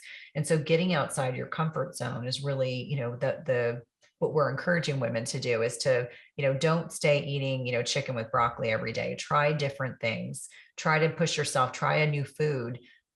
Do you have any favorite recipes in this book that you helped create? Oh yeah, definitely my modification of my tabbouleh is like from the Middle Eastern tabbouleh. You use burghul or cracked wheat in it, right? And so instead, I was like, I used cauliflower rice, but sometimes I don't have cauliflower rice, and even then, and it's never riced enough, right? So I have to chop it really fine. And so then I started using I didn't have anything else in my fridge, and I had some bean sprout or some broccoli sprouts in there. So I chopped up broccoli sprouts, added it to my tabbouleh. It's phenomenal. It is a phenomenal recipe because you would never think, right? Just because with the tabbouleh, with the classic tabbouleh, you have that crunch, and those sprouts added in at the end, nicely chopped up, I mean, gives you that crunch. And then you've got your tomatoes, your onion, your parsley, your olive oil and lemon juice and salt. And it's really simple. It's really simple. And parsley is a natural diuretic, and it's a potent methylator. It is a weight loss, extreme food. Is so good for you in so many ways. So that's one that I really loved and I modified. Ooh, Cynthia, another one. When you come visit me in Dallas, I'm taking you to this little restaurant that's walking distance from my condo here. But I am moving. I'm actually getting a house here. But anyway, so it's called Up on Knox, a little restaurant on the corner, and they have a cauliflower soup. And I was like, oh my God, I love this cauliflower soup. It was so creamy and hot and delicious. And I was like, what can I do? I can add some bacon to it. I was vegetarian. It's in my vegetarian section, so there's no bacon in it this time. So I invited some of my daughters, one of my daughter's rodeo girlfriends over, and her mom to come over. And last minute she goes, well, my husband's coming too. And I was like, oh shit, I just made cauliflower soup, but there's definitely not enough. So I had leeks. I don't know why, but I had leeks in the fridge. There's really big, beautiful leeks. And I chopped it up to just, not all the way into the green, because then you have green soup. And I sauteed them into my cauliflower. I sauteed them and then added into the cauliflower, and then pureed everything together. And it's this gorgeous cauliflower leek soup. So, and you can sprinkle some black pepper on if you want to add some burst to that too. But if you're autoimmune, you don't want to add the black pepper, and very careful on that. But, that's how some of these recipes are created, is just through accident, ingenuity, and just because leeks are great for sulfation. Number one, really important for hormonal detoxification, especially estrogen detoxification. It's important to make glutathione and it boost our immune system. And cauliflower, of course, excellent for estrogen detoxification to improve the pathways that we detoxify estrogen. So the combination of the food is very hormone balancing. It's even better, right, than I could, eat any of them by themselves. And that's having the right combinations, and it just tastes amazing. Taste amazing. I'm hungry for it now, but I am fasting. I am fasting today as we're talking, because I'm talking to you. I'm like, I got to fast today. Yeah. Okay. No, We're I'm fasting with my literally, keto green group too. yeah, no, I'm literally, my mouth is watering, imagining these delectable recipes. And obviously the photos, I mean, the food photography is unbelievable. The Yes. last, the last question I wanted to ask you about, and I'm sure you see this mistake made by a lot of women, well-meaning women. We've been conditioned to believe that we should be very carbohydrate focused, and yet I find that the value of protein really kind of gets lost in the mix. Have you found that to be the case as well with your patients, that they focus on carbs, they think about some vegetables, and then there are minuscule amounts of protein? And I always remind women that protein is so satiating. We should not skimp on the protein. Yeah, I say, do you want muscle? Eat protein. It really, that amino acid blend, especially carnitine, right? We can get that from our animal meat sources. And, one of the supplements I insisted on throughout pregnancy was carnitine, right? And so we just really good for brain health, for cognition. There's so much issues with that, attention deficit, et cetera. Carnitine is really beneficial that way. So I think that, we sometimes forget, especially, when I was a plant-based eater, that was a really big challenge for me.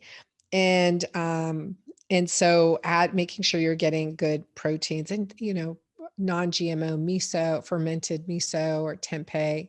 Those are good sources. You're not going to get breast cancer from eating tofu. I mean, you're just not. I can tell you, because we know soy isoflavones improve estrogen detoxification down the healthy pathways.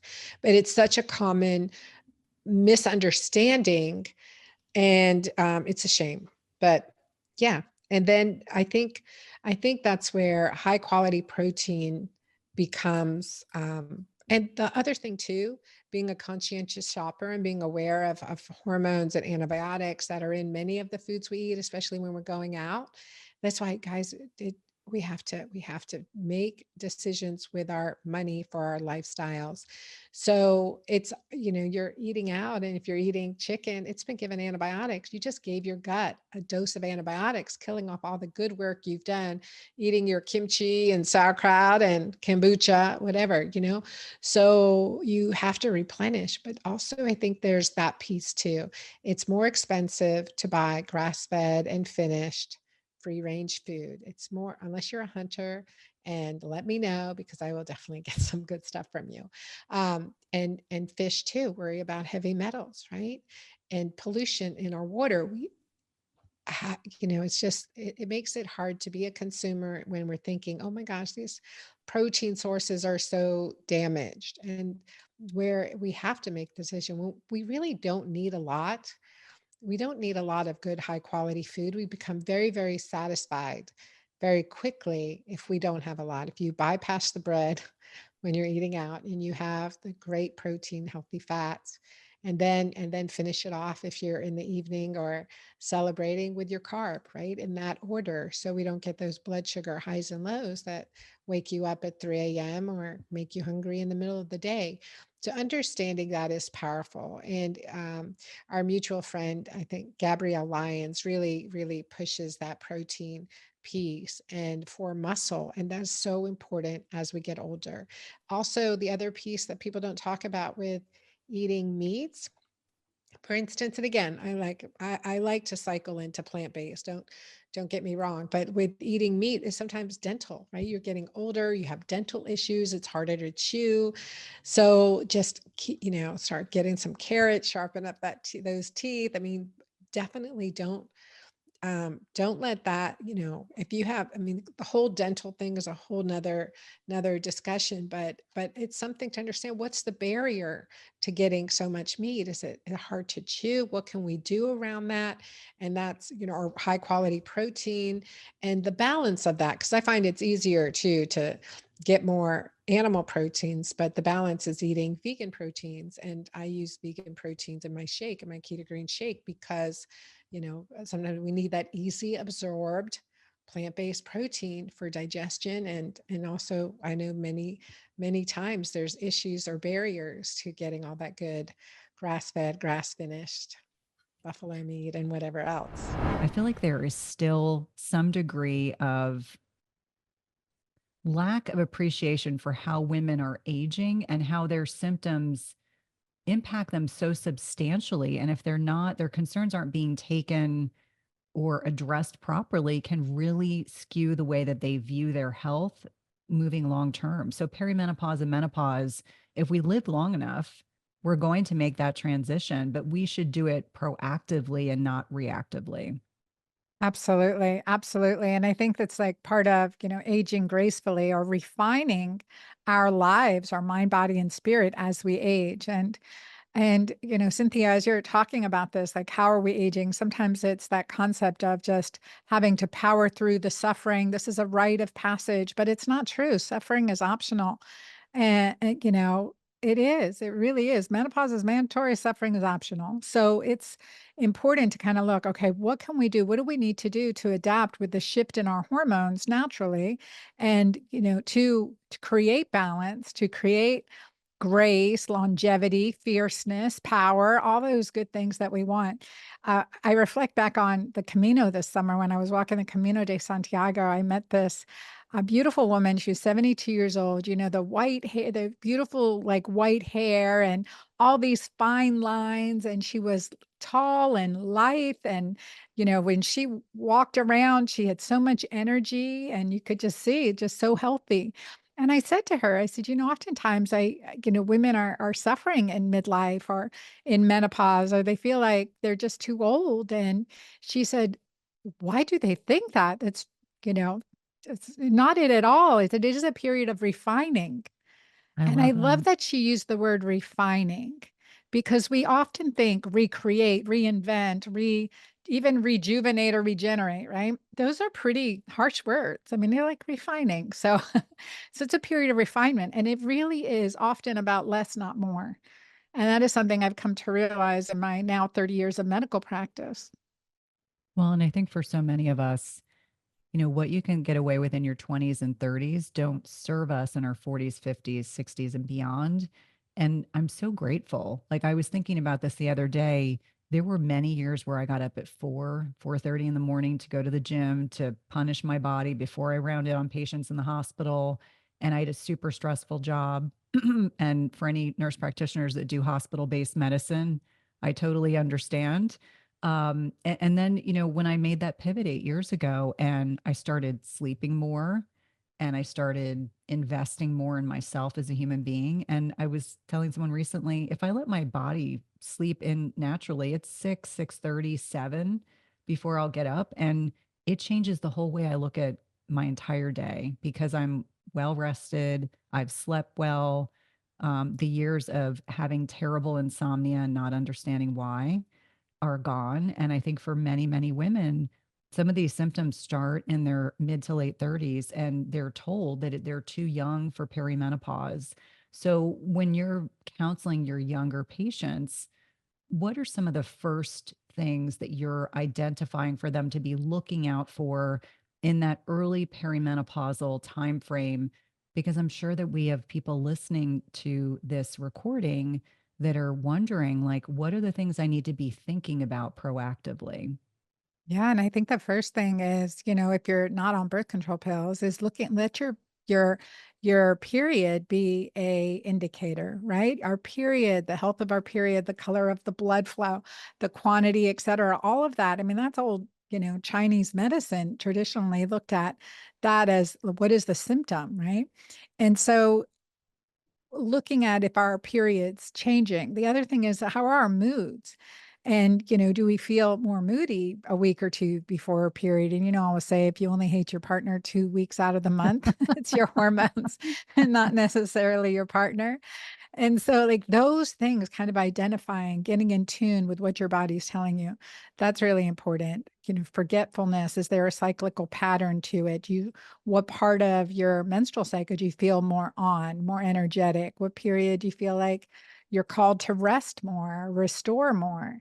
And pay attention to that. And I have 4 daughters. And so from age 16 to age 35, and so I always, talk to my older ones about like, what is your period telling you? I mean, like, what's going on? And to pay attention to those signs and symptoms, especially again, it's never too early to start empowering your body and I mean, like to really nourish your body as you go through these hormonal changes. I mean, whether they're monthly or through perimenopause or menopause. That's all so important. And being more attuned to our bodies, I think for so many of us, and I was certainly one of these women that was on oral contraceptives to fix my irregular periods from my late teens until I got married. And I didn't actually realize I had no PMS until I was off of the pill. And then I realized I actually didn't have terrible PMS. I didn't feel poorly. And for me, very likely could have been exacerbated by the fact that I have PCOS. So I had less circulating progesterone, and the progestins, which are the synthetic progesterone alternative, were very likely magnifying all of those symptoms I was experiencing. And so when I finally put two and two together, I was like, there's no shame. Women need reliable contraception uh, without full stop, no explanation needed. But for so many people not realizing that the pill can potentially magnify a lot of the symptoms we experience because our body isn't able to do what it would otherwise naturally do if it were not having these synthetic hormones involved. And I think it's really key connection to make with PCOS physiology, right? So whether we have a diagnosis or not, PCOS physiology can be predominantly insulin resistance. And there's a irregular menstrual cycle with that, very similar to perimenopause and menopause, we become more insulin resistant. Cynthia, I'm thinking about you and your audience too. When I had a client, 27 years old, and she'd had maybe 2 or 3 periods a year. She was, continuing to gain weight, acne, facial hirsutism, only 27 years old, right? And so she came in to see me in my private practice here in Dallas. And I did, she'd been offered birth control pills, the antidepressant to help with her moods and all this stuff, right? Nothing was helping her. So I did a 2-hour oral glucose challenge test with insulin. That's when we're drawing insulin at 0, 30 minutes, 1 hour, and 2 hours, along with glucose. Her hemoglobin, her fasting glucose was 69. Her hemoglobin A1C was 5.2. I mean, the doctor is looking at that. We're missing a big picture. Now, just looking at her 2-hour glucose curve was pretty good. Like 2 hours, it was still a little high. But her insulin it went up to 76 at 1 hour, and it was at 79 at 2 hours. Completely insulin resistant. So you miss that if you're not looking at these things. And as we age, right, we're not looking at how our body's tolerating insulin, but we're becoming insulin prepared. And that's why, like your great books and your great teaching and wearing continuous glucose monitors helps so much with intermittent fasting to create that insulin sensitivity, which helps with hormonal balance. And I think that connection, because there's so many people suffer with this diagnosis of PCOS, and they feel like they have fat genes, acne genes, hairy genes. And in reality, they have Amazonian warrior genes. I mean, they're the leaders, they build muscle, they're powerful, right? And so I want women hearing, if you've had that diagnosis or suspicious of it, there are answers. There is not a destiny. Diagnosis is not a destiny. I so agree. And I'm an example of thin phenotype PCOS, which is why I was never properly diagnosed. But the irony is when I started going in for infertility treatments because I wasn't ovulating and they put me on Clomid and then I did IUI to get pregnant. I remember having a conversation with multiple aunts, and each one of them said, "Oh, yeah, that's what I had to do." And I thought to myself, why aren't we having these conversations with our family members to at least make them aware, like there are multiple family members that very likely have some genetic susceptibility, these luteal phase defects, which is, the lack of progesterone, which exacerbates all of these symptoms that you're referring to. Now, one of the questions that came in multiple times was, how do I know when I'm ready to start bioidentical hormones? My doctors are not open, so I don't know who to go to. Thank you. That question is asked so frequently.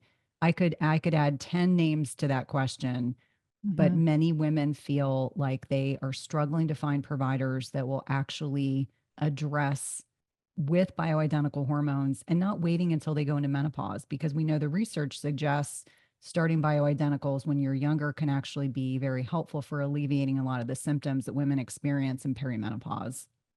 Yeah, and it's a really good question. And the answer is so individual. So I teach my approach to that answer. And so like if a patient comes in, whatever the situation, I do my foundations first. I want them to do, the Keto Green 16 recipes in my book, Keto Green 16, because it's the shortest, quickest, easiest, and they're excellent medicinal recipes. I want them to work with intermittent fasting, follow that, and I support them with the adaptogens. For me, it's my formula Mighty Maca Plus, adaptogenic. Through the years, we've shown an increase in day 21 progesterone within 2 months. And so it helps support your body's natural hormonal production as well as detoxification and elimination. It's very alkalinizing. And I have clients check their urine pH. I mean, I want them to do this first because it takes more than hormones to fix our hormones.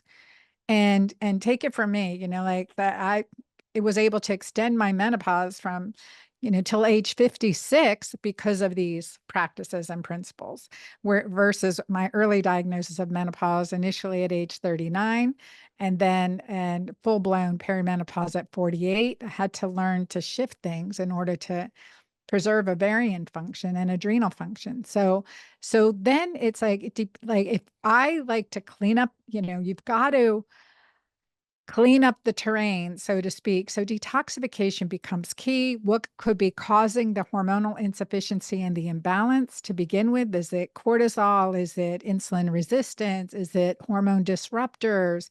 Is it, there's something genetic with methylation defect or, it could be anything.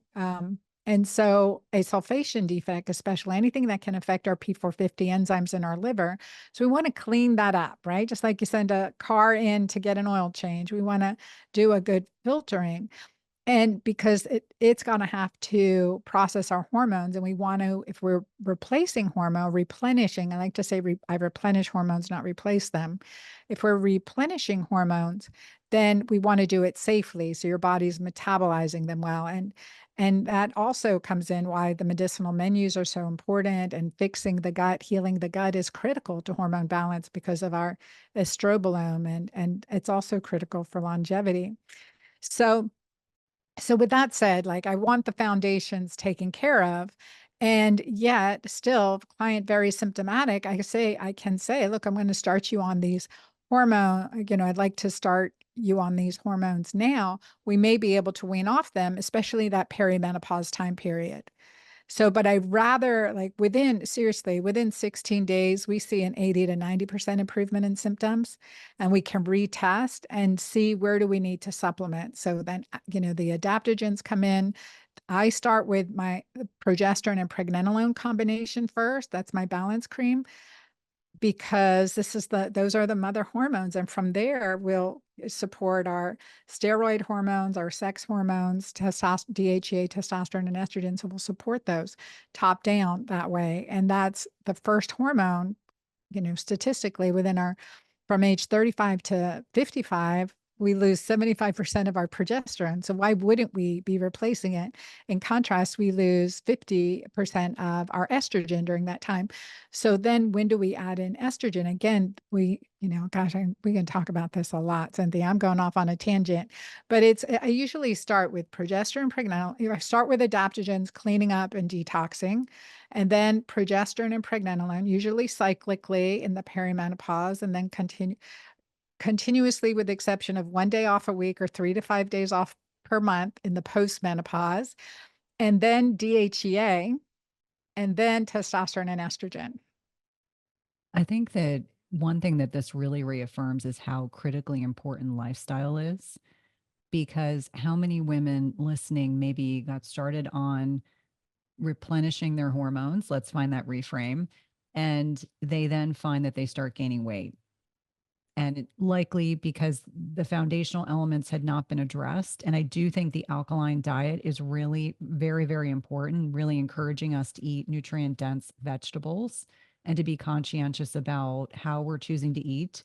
The irony is, and I cannot make this up, I was in Facebook the other night, and there were a bunch of women in my area talking about your book. Oh my goodness. And Awesome. they were looking for support for one another. Like, can we read the book together and create a support system? And I jumped in and I said, I can't make this up. I was like, Anna and I are actually, Dr. Anna and I are friends. I will make sure that when we have our conversation this week, I let her know. So in Richmond, Virginia, there's a group of women that are reading your book right now, and they were talking about the success that they are having because they are starting with that lifestyle piece. So just to share that with you, because I think it's so serendipitous that, that happened this week, and then we were connecting as well. And thank you for talking about how you go about thinking about hormones. It seems to me that there are a lot of well-meaning practitioners that will jump right to testosterone. And I have a lot of our colleagues sharing with me that they have women, maybe they're getting pellet therapy, maybe not, but they have very high levels, supraphysiologic levels of testosterone. And have you found that this has really been a byproduct of, as an example, the pellet industry, or practitioners that maybe are not fully understanding or appreciating why we really have to look at the lifestyle piece first? It's not to suggest that women don't need testosterone, because I think testosterone is very important for women that do need it, including myself.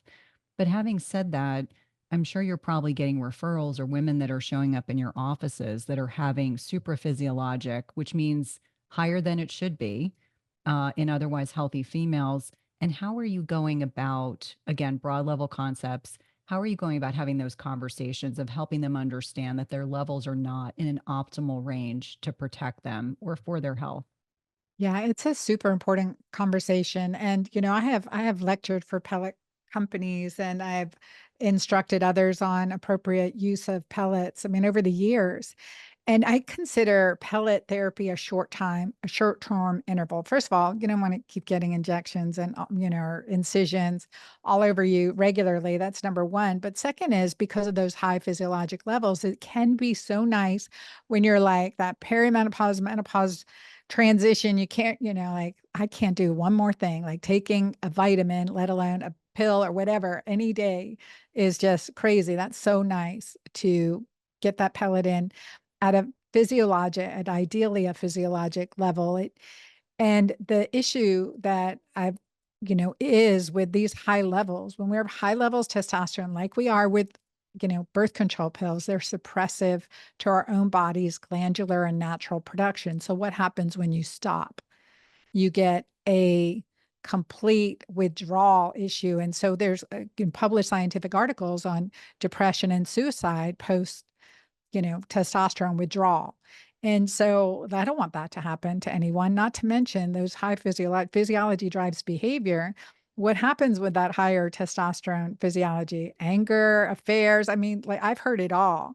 And I had a client recently, and I'm seeing this again and again because of that phenomenon. Now that we've had clients on people who have been on pellets for 5 years, I've seen a couple clients just recently, and both of them in their 60s, and just crashing from the pellet, like didn't feel good on it anymore. Just felt like they're, of course, because you've now interrupted a part of the HPA axis. This is not well defined, but it is, presenting itself. And again, we have longstanding literature on the testosterone withdrawal issue, but now we're in hormone, and we know about birth control pills on the suppressive effect of the ovaries. So what are we doing now with these testosterone levels? So again, because the receptor sites haven't been addressed, the underlying reason for the low testosterone hasn't been addressed. And it really is, it can be just normal aging, but in your 20s, 30s, even 40s, that's not normal aging. That is not normal aging to have, below optimal levels of testosterone. Something's going on in the HPA axis or the toxicity syndrome. So we've got to look at that because that creates longevity. Our blue zones, right? They're, our 100-year-old, this is where I, kind of always go into a theoretical tailspin, but in the longest living populations we have aren't on handfuls of supplements or pills, but they're all, or hormones, and they're not living in our environment either. So, right. So none of them are living an average American lifestyle. So I think we have to pay attention to how do we really optimize our health for longevity. As a longevity expert, I want to optimize honestly from the inside out. And Cynthia, I'm a clinician. I've been a clinician for over 30. I've been a physician for over 30 years. And, your skin tells so much, right? Your energy shows so much. And that can't be replaced. Absolutely. And I think for a lot of people, it's understanding that if you have chosen to get a pellet and it's a short term effect, I think that that is reasonable. I can't tell you how many women end up in programs of mine and they'll say, "Oh, I think my testosterone levels are low." And, they share their lab work and their testosterone is not low. It's just they have been so super physiologic, so high for so long that they notice the subtleties as they are coming back down within a normal healthy range for a woman. And certainly someone said to me the other day, which I agree with, is normal is not per se optimal. So there are traditional allopathic ranges for medications, excuse me, for hormones, and then there are functional integrative ranges which tend to be a little bit more narrow. So ensuring that you're working with someone that's going to be open-minded enough to facilitate those conversations, I think is very important. Other questions about hormone replacement therapy. This is specific to you. What applications do you prefer? I know you're going to say bio-individual. I am currently taking a cream for estradiol and testosterone and a capsule for progesterone, both from a compounding pharmacy. I keep hearing that other forms might be superior, but what I'm currently using is working well for me. Thank you for sharing your expertise. I love it. I mean, I think if it's working well for you, that's your answer. And as long as you don't tell me you're on oral estrogen, because in the long term, oral estrogen, is definitely over age 50, or if any inflammation or early signs of cardiovascular disease or anything like that. We don't want you on oral estrogen, increases risk of stroke and blood clots. So that's where I like draw the line there. But, from, again, being in this for so long, I can't think of any modality I haven't used from with my clients: injections, troches, rapid dissolve lozenges, vaginal suppositories, creams, and I mean, just you name it. But I will say this is where it is exactly bio-individual. And I always, because of the, depending on how you're doing and your symptoms, you want to look at how is it working for you on a cyclical pattern? Are you needing, do you feel better if you're applying the cream twice a day? If you're using the topical estrogen cream, is the progesterone at night enough? Your memory and brain is still great and sharp during the day, and paying attention to those. I always, again, looking at progesterone and pregnenolone from the top, DHEA, because that's a precursor to testosterone and estrogen, and research supports DHEA and longevity. So we want those numbers to be optimal too. And again, that the amount you're on is not a suppressive amount, but a replenishing amount, which is key. So, gosh, there's so many different ways to use hormones. And I've used different modalities throughout the years for clients and for myself. Over time, we change it up. The other caution I say is, with a lot of press about vaginal estrogen. And it's important to recognize that, first of all, vaginal estrogen works on the mucosa lining. So the first lining, like the inside of our mouth, is the mucosa. Same with the inside of the vagina. But it doesn't work on the underlying connective tissue and muscle. DHEA does. And so the other precaution, and that's why I prefer DHEA, vulvar and vaginal, et cetera. But the other thing is estrogen can transfer to a male partner. And they typically don't need more estrogen, although there are some men I think could use some estrogen.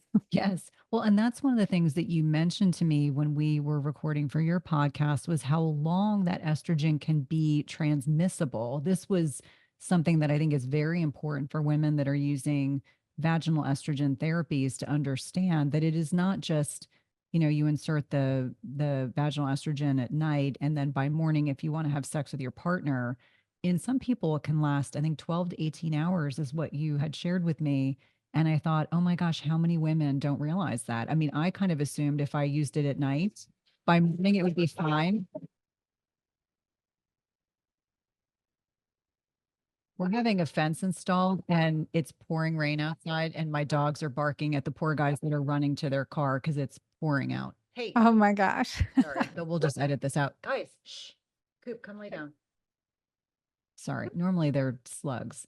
But what was interesting was just the understanding that for many of us, we assume that 8, 10, 12 hours later, but to your point, so many people are so many men are insulin resistant that they don't want more estrogen exposure. That can be problematic. So how do you typically counsel? So it sounds like you're using more DHEA products, given the fact that it is better absorption. You mentioned into the muscle, which I think is really it affects the muscle. Yeah. So that's really interesting.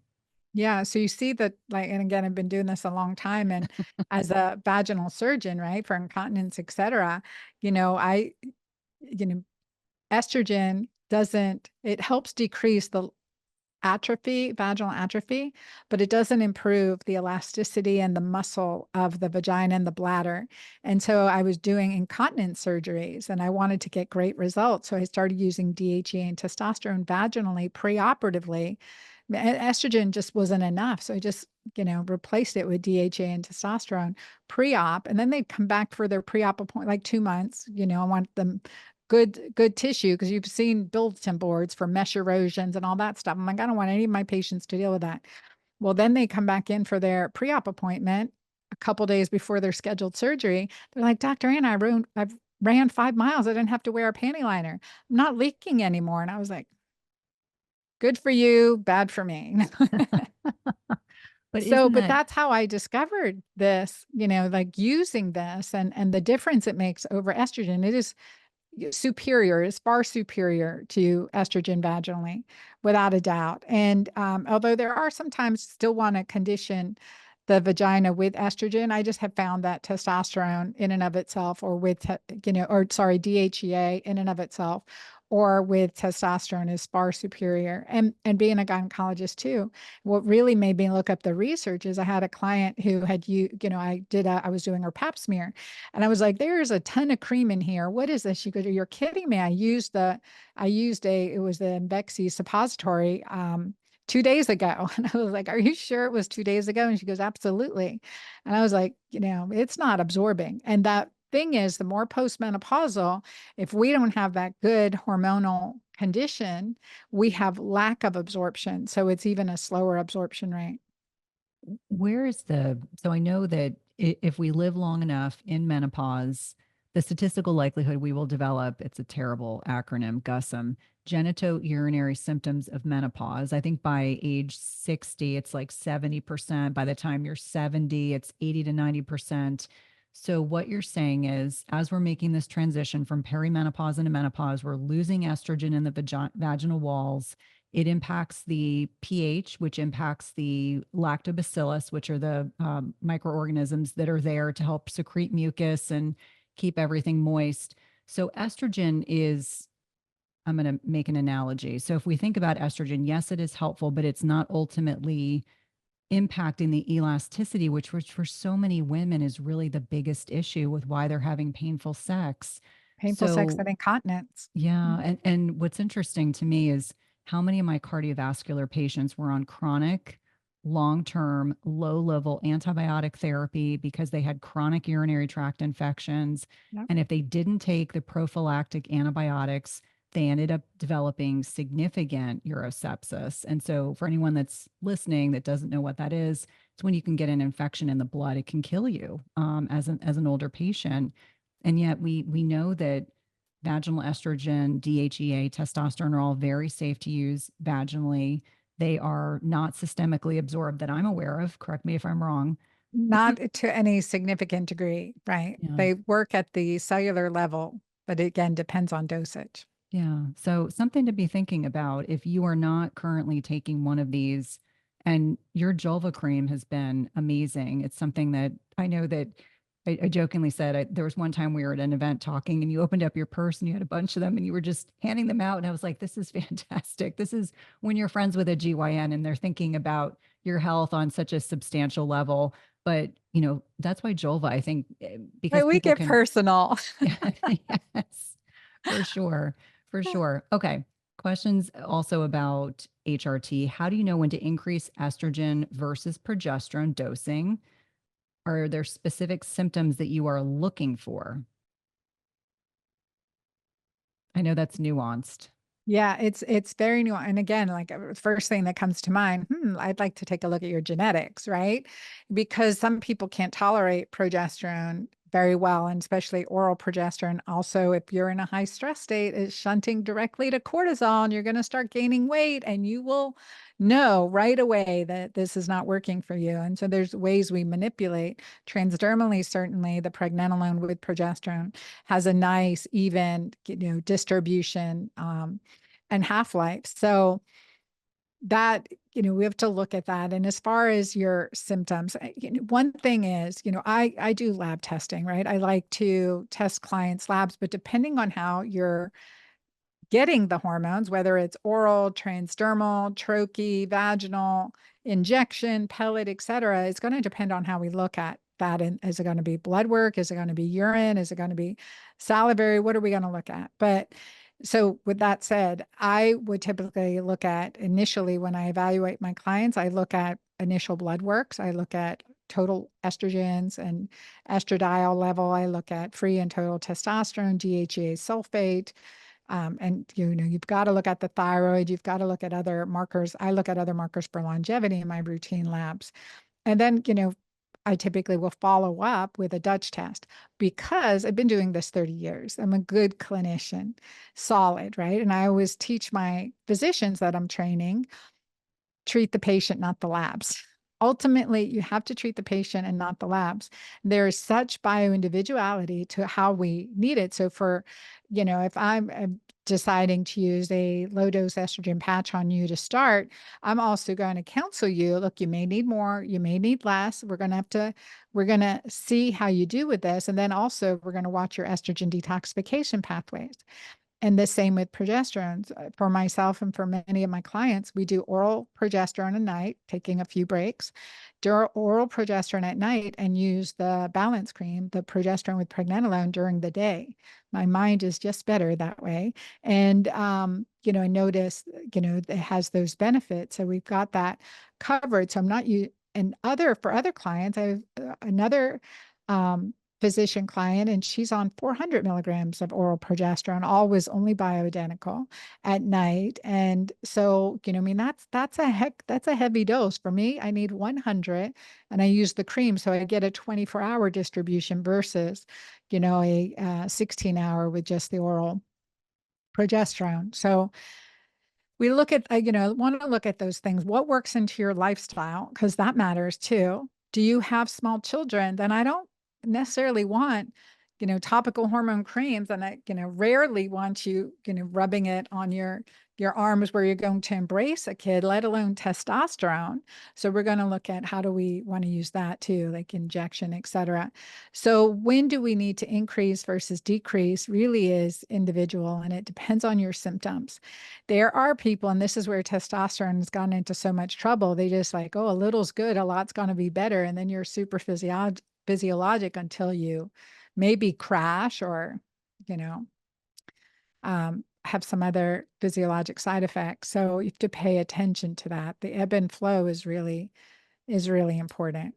It's a hard question. I mean, it really is bioindividuality with that, but knowing if you're still getting hot flashes on estrogen, I say, well, first I really work to make you as insulin sensitive as possible, because insulin resistance is a key contributor to unrelenting hot flashes. So if you're still having hot flashes on estrogen and you're insulin sensitive, then we need to increase the estrogen. But if you're insulin resistant, we got to keep working on that insulin sensitivity. And usually within 2 weeks, like with your program with intermittent fasting, with mine with Keto Green 16, you become insulin sensitive relatively quickly to make a difference.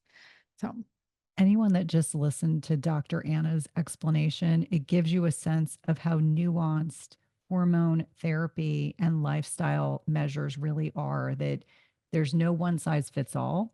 Obviously, I will tell people that if you want the least expensive, most accessible option, it's probably an estrogen patch and maybe some oral micronized progesterone. Unfortunately, there is no FDA approved testosterone for women yet, but we hope that that will change. Obviously, there is inexpensive, it should be over the counter, I think that's the running joke, vaginal estrogen. But now we're learning that we want also some DHEA to help with the elasticity, which for many women is what drives a lot of those vaginal symptoms, painful sex, etc. Okay, for females in general, with low libido and motivation, you know where this is going, talking about testosterone. I'm not going to have you give us, where your numbers like to be for total and free testosterone. Having said that, right now I've seen some clinicians use androgel and use a tenth of the dose, which has got to be really challenging because those packets are pretty small. You can create compounded testosterone creams. What is the differentiator when you go from using the compounded options to using subcutaneous or injectable testosterone? So like looking at subcutaneous or injectable testosterone versus topical, it really depends on your absorption. This is one thing that I recognized in my practice many years ago, is that if I have a client who's on a transdermal hormone, whatever it may be, and they're not absorbing it, like they're not feeling any different, or they're having to use a significant amount more, they have gut issues. They have gut issues, right? There is a GI issue, there's a dysbiosis, something's going on. Clean up the gut. They can use a fraction of the dose of hormones. And it is proven true over and over again. So if we say our skin is a reflection I always say our complexion is a reflection of digestion, right? So it is, I mean, it's really key. So if we're not absorbing well, we need to ask those deeper questions. But in the meantime, can certainly use injectables, also rapid release oral. I use compounding, um, pharmacies very, very frequently. Probably the majority of my hormone combinations are compounded because I like tailoring it to the patient. Plus, they can increase and decrease with precision as they get more in tune with what their body's needing. And so I love that. I love the elegance of that. And so, but yet, still can use patches and oral. But when it comes to testosterone, I don't like the other ingredients in the androgel, and I don't like the ingredients in estrogel. I mean, there's a list of hormone disruptors in there. So, and also again, the risk of transference with those products. So I'd rather have a woman who has, like perimenopause, in their mid to late 40s or whatever it may be. If she has small kids, like I'm 58 with a 16-year-old, not hugging me as much as she used to, but, would think, okay, injection instead, or a rapid dissolve tablet. Those are some ways to optimize the testosterone therapy when it comes to that. But it takes more than hormones to fix our hormones. And with that said, and being in sexual health and medicine for so long, they created a program called Sexual CPR, because when someone tells me I'm having an issue with my libido, my desire's not there. I'm fine once we get started, but my desire's not there, or whatever the situation may be. That's like a 6-hour conversation. So I created a program to really address all the areas that can be affecting us. Many people don't realize an antihistamine can affect your desire and ability to orgasm. I mean, little things like that. And there's so much, right? There's so much to it, that, you know, and it's also true in the testosterone replacing community and the clinics, like, okay, libido's up for the first round or 2 rounds, but after that, not noticing a significant increase. It really, again, it depends on what's going on. And so that has to be dug into deeper. And usually it's, I always find issues with, a dysbiosis or toxins or some toxic burden that is affecting the physiology there when it comes to those, when you become kind of testosterone resistant. Your libido becomes testosterone resistant, and the clients think they just have to go up and up and up. And then they have clitoromegaly, hoarseness of the voice, hirsutism, and those are challenging side effects.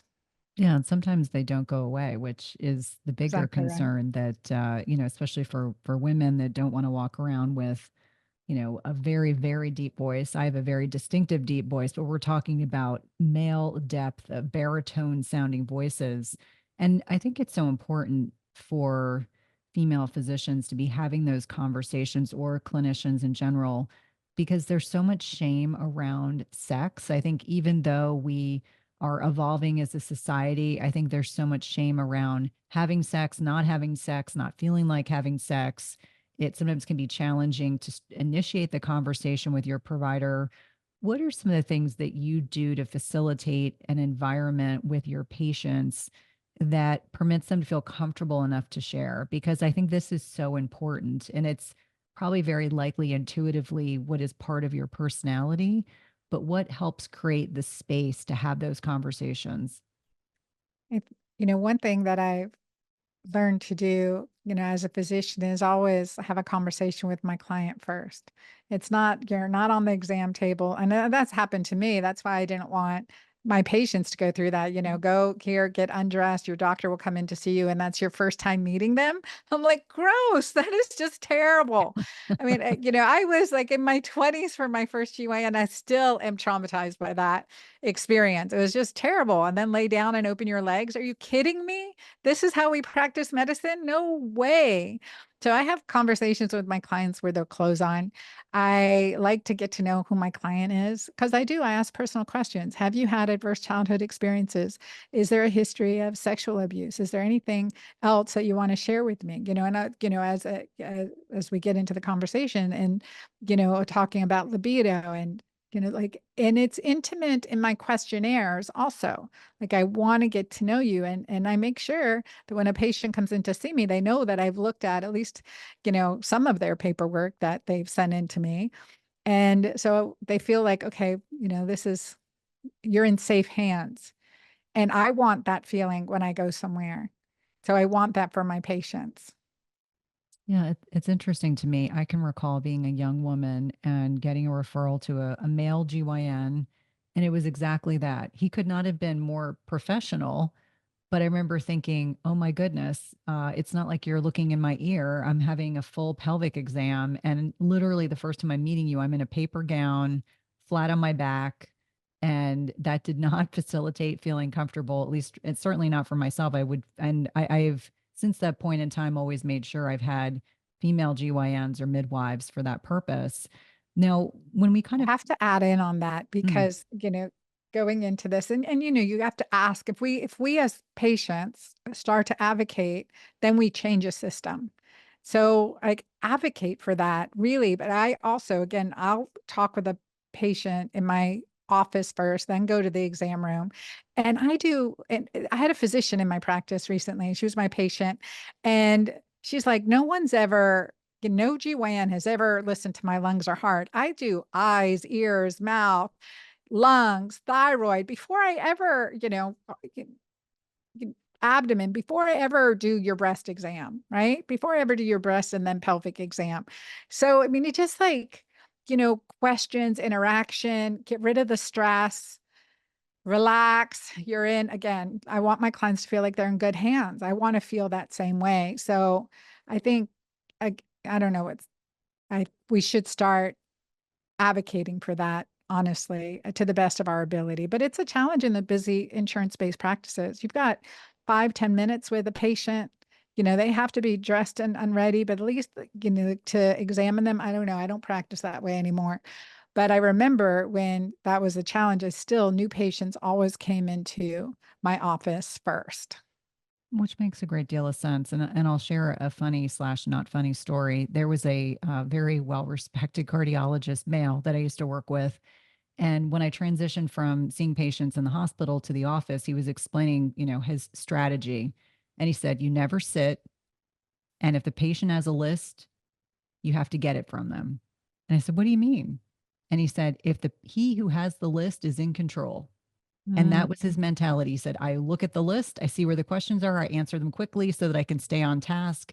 And I think that in many instances, that is what has become modern day medicine for many people. It's that they have such little time, and it's not that they don't want to spend time with their right. patients. It is a byproduct of our insurance industry. And we Yep. have to continue advocating for ourselves because I can't think of any provider I want to see and I want to feel like they can't sit down and have a conversation with me. And Yep. especially when you're in a situation where you're having a female pelvic exam, a lot of questions came in around incontinence. Let's briefly touch on there's different types of incontinence. What do you think are the things that are most effective for like urge and stress incontinence as examples? Yeah. So when we look at the different incontinence, there are so many, right? There's post void dribbling. So that means after you urinate, you're still dribbling. You haven't completely emptied. And that can be an issue with structure, typically the urethra and weakness of the urethral sphincter, the opening of the urethra. And there's stress incontinence, cough, sneeze, laugh, and then you leak. Urge incontinence, like I got to get to the bathroom and I can't make it there in time kind of feeling. Like all of a sudden I've got the urge to go. And so they're different, and there's overflow incontinence. Your bladders gets really, really full, and you start to leak as a result of increased intravesicular, which is the bladder, increased bladder pressure over that small sphincter for the urethra, and then that creates pressure on the urethra. So you have incontinence that way. So there are these different kinds, but I have found that universally you've got to address, yeah, healthy vaginal and gut microbiome. You've got to address the gut microbiome and that bacteria, for our repair, prevention, natural secretions, etc., is key to have good, normal flora. So that's one thing. With stress incontinence, we want to work on structure and function. So first we look at, okay, well, what's going on? Is it weakness of the urethra? Is there, and that's typically what it is, the bladder neck. There's some weakness there. Also can make people more susceptible to that chronic urinary tract infection. And this is where we want to do pelvic floor exercises and hormones. For me, it's I start with Julva. If I need to, I'll go on to testosterone. And so we want to improve structure and function. If we're still not getting improvement, and then we want to look at, how can we further support this, our anatomical structure. And that's with stress urinary incontinence. We also want to remove things that are pro-inflammatory to the bladder. Again, that's why check your urine pH, get it alkaline, make sure you're on a good probiotic or eating good probiotic rich foods. Want to decrease inflammation in our body. Inflammation affects every aspect in our body, including our bladder. And then certain foods can be triggers for irritability or irritation of the bladder wall. So especially in the case of urge incontinence, caffeine's a good example. Red peppers for many are good examples. And kind of just starting, I tell clients to keep a bladder diary. First of all, how frequently are you going through the day? What's your trigger? Are you emptying completely, relaxing, emptying, taking extra 10 seconds, and then getting up and going about your day? So kind of figuring out what is helping and what's not. There are medications for urge incontinence, such as they're adrenergic blockers, such as Detrol LA. That's a very common one that's prescribed that contributes further to dry eyes, dry mouth, and dry vagina. So I haven't written a prescription for that in decades. Really, through dietary nutrition, there's a lot that can be done for the urgency. And again, same thing, even with urgency incontinence, these symptoms will resolve with appropriate hormonal therapy and improving inflammation. So It's really interesting / exciting, because I think when I was a new nurse practitioner, I can't tell you how many of my patients were on these drugs like Ditropan that, dry everything out. So you just exacerbate. It's like one drug treats one thing and then creates 5 other symptoms. And that has kind of been the mainstay in many instances with some of these chronic issues. Where does vaginal rejuvenation fall into? When I say this, a lot of the lasers that you're seeing that are being utilized, I'm not per se talking about vaginal rejuvenation surgically, but the lasers that seem to be cropping up. I've even seen them in non-medical offices, and I can't fathom, I can't fathom going somewhere other than a medical facility for a procedure like that in such a sensitive body part. oh, absolutely. And it's evolved over time. Like now we can use red light and radio frequencies, which are less traumatic than the many laser versions of old, right? And so one thing that American College, we're talking about rejuvenation, is, vulvovaginal rejuvenation procedures, ACOG, American College of OBGYN, came out with a statement a few years ago that said, while it may show some benefit pre-menopause, post-menopause has no benefit. And the reason that statement came out that way was, first of all, if you don't condition the vagina, like you said, it'll get drier, thin as we age. We don't want that. So we reverse the hands of time by using the hormonal therapies. Nothing better. No hyaluronic acid by itself. Nothing better than using, for me, it's the DHEA and/or DHEA and testosterone, sometimes combining progesterone and estrogen in there too, if I'm not getting where we need to be, so to speak. So when you recondition the vagina, the, laser, radio frequency, et cetera, works really, really well to help with strengthening and tightening the pelvic floor, the vascular, to improving vaginal and vulvar conditioning. And then to maintain those results, I tell clients, one of the best ways for vaginal rejuvenation is to use a vibrator. I mean, seriously. And now they've got some red light vibrators, combination of red light and vibration. That's a nice combination. Put Julva on it or hormonal cream, insert it into the vagina, watch 10 to 15 minutes of Instagram scrolling or whatever, and then you're good. That can really help. Well, I think it's important to have these conversations because many people are not having these conversations. That's why I love you as a friend, but also all of the wonderful work that you do to help support women at whatever stage of life they're in. Now, I would love for you to share what's new. What are you working on? Are you working on a new supplement? Are you writing a new book? You're always working on something. I am, and I would say all of the above right now. It's always kind of like, okay, I have to hold myself back from doing too much at any one time. But I'm working on my next book. Our mutual friend um, and writer is not available. It breaks my heart. So I am slowly working on my next book, and I'm also creating a lubricant because there's so much junk, and like Jolva helps. You can use it as a lubricant, but also adding additional lubrication that is therapeutic specifically for the menopausal or postmenopausal vagina. So it's a combination of really nourishing ingredients and gives that nice sensation and feeling. So been working on that. Hope to have that out by early next year. I'll send you some as soon as I get it. You can be one of my beta testers. Actually, I have a beta test here. I will send you a bottle today. Oh, please do. I'll be excited. I think you'll And love I it. And it's and I clean. There's no nasty chemicals. There's no aspartame. There's no propylene glycol.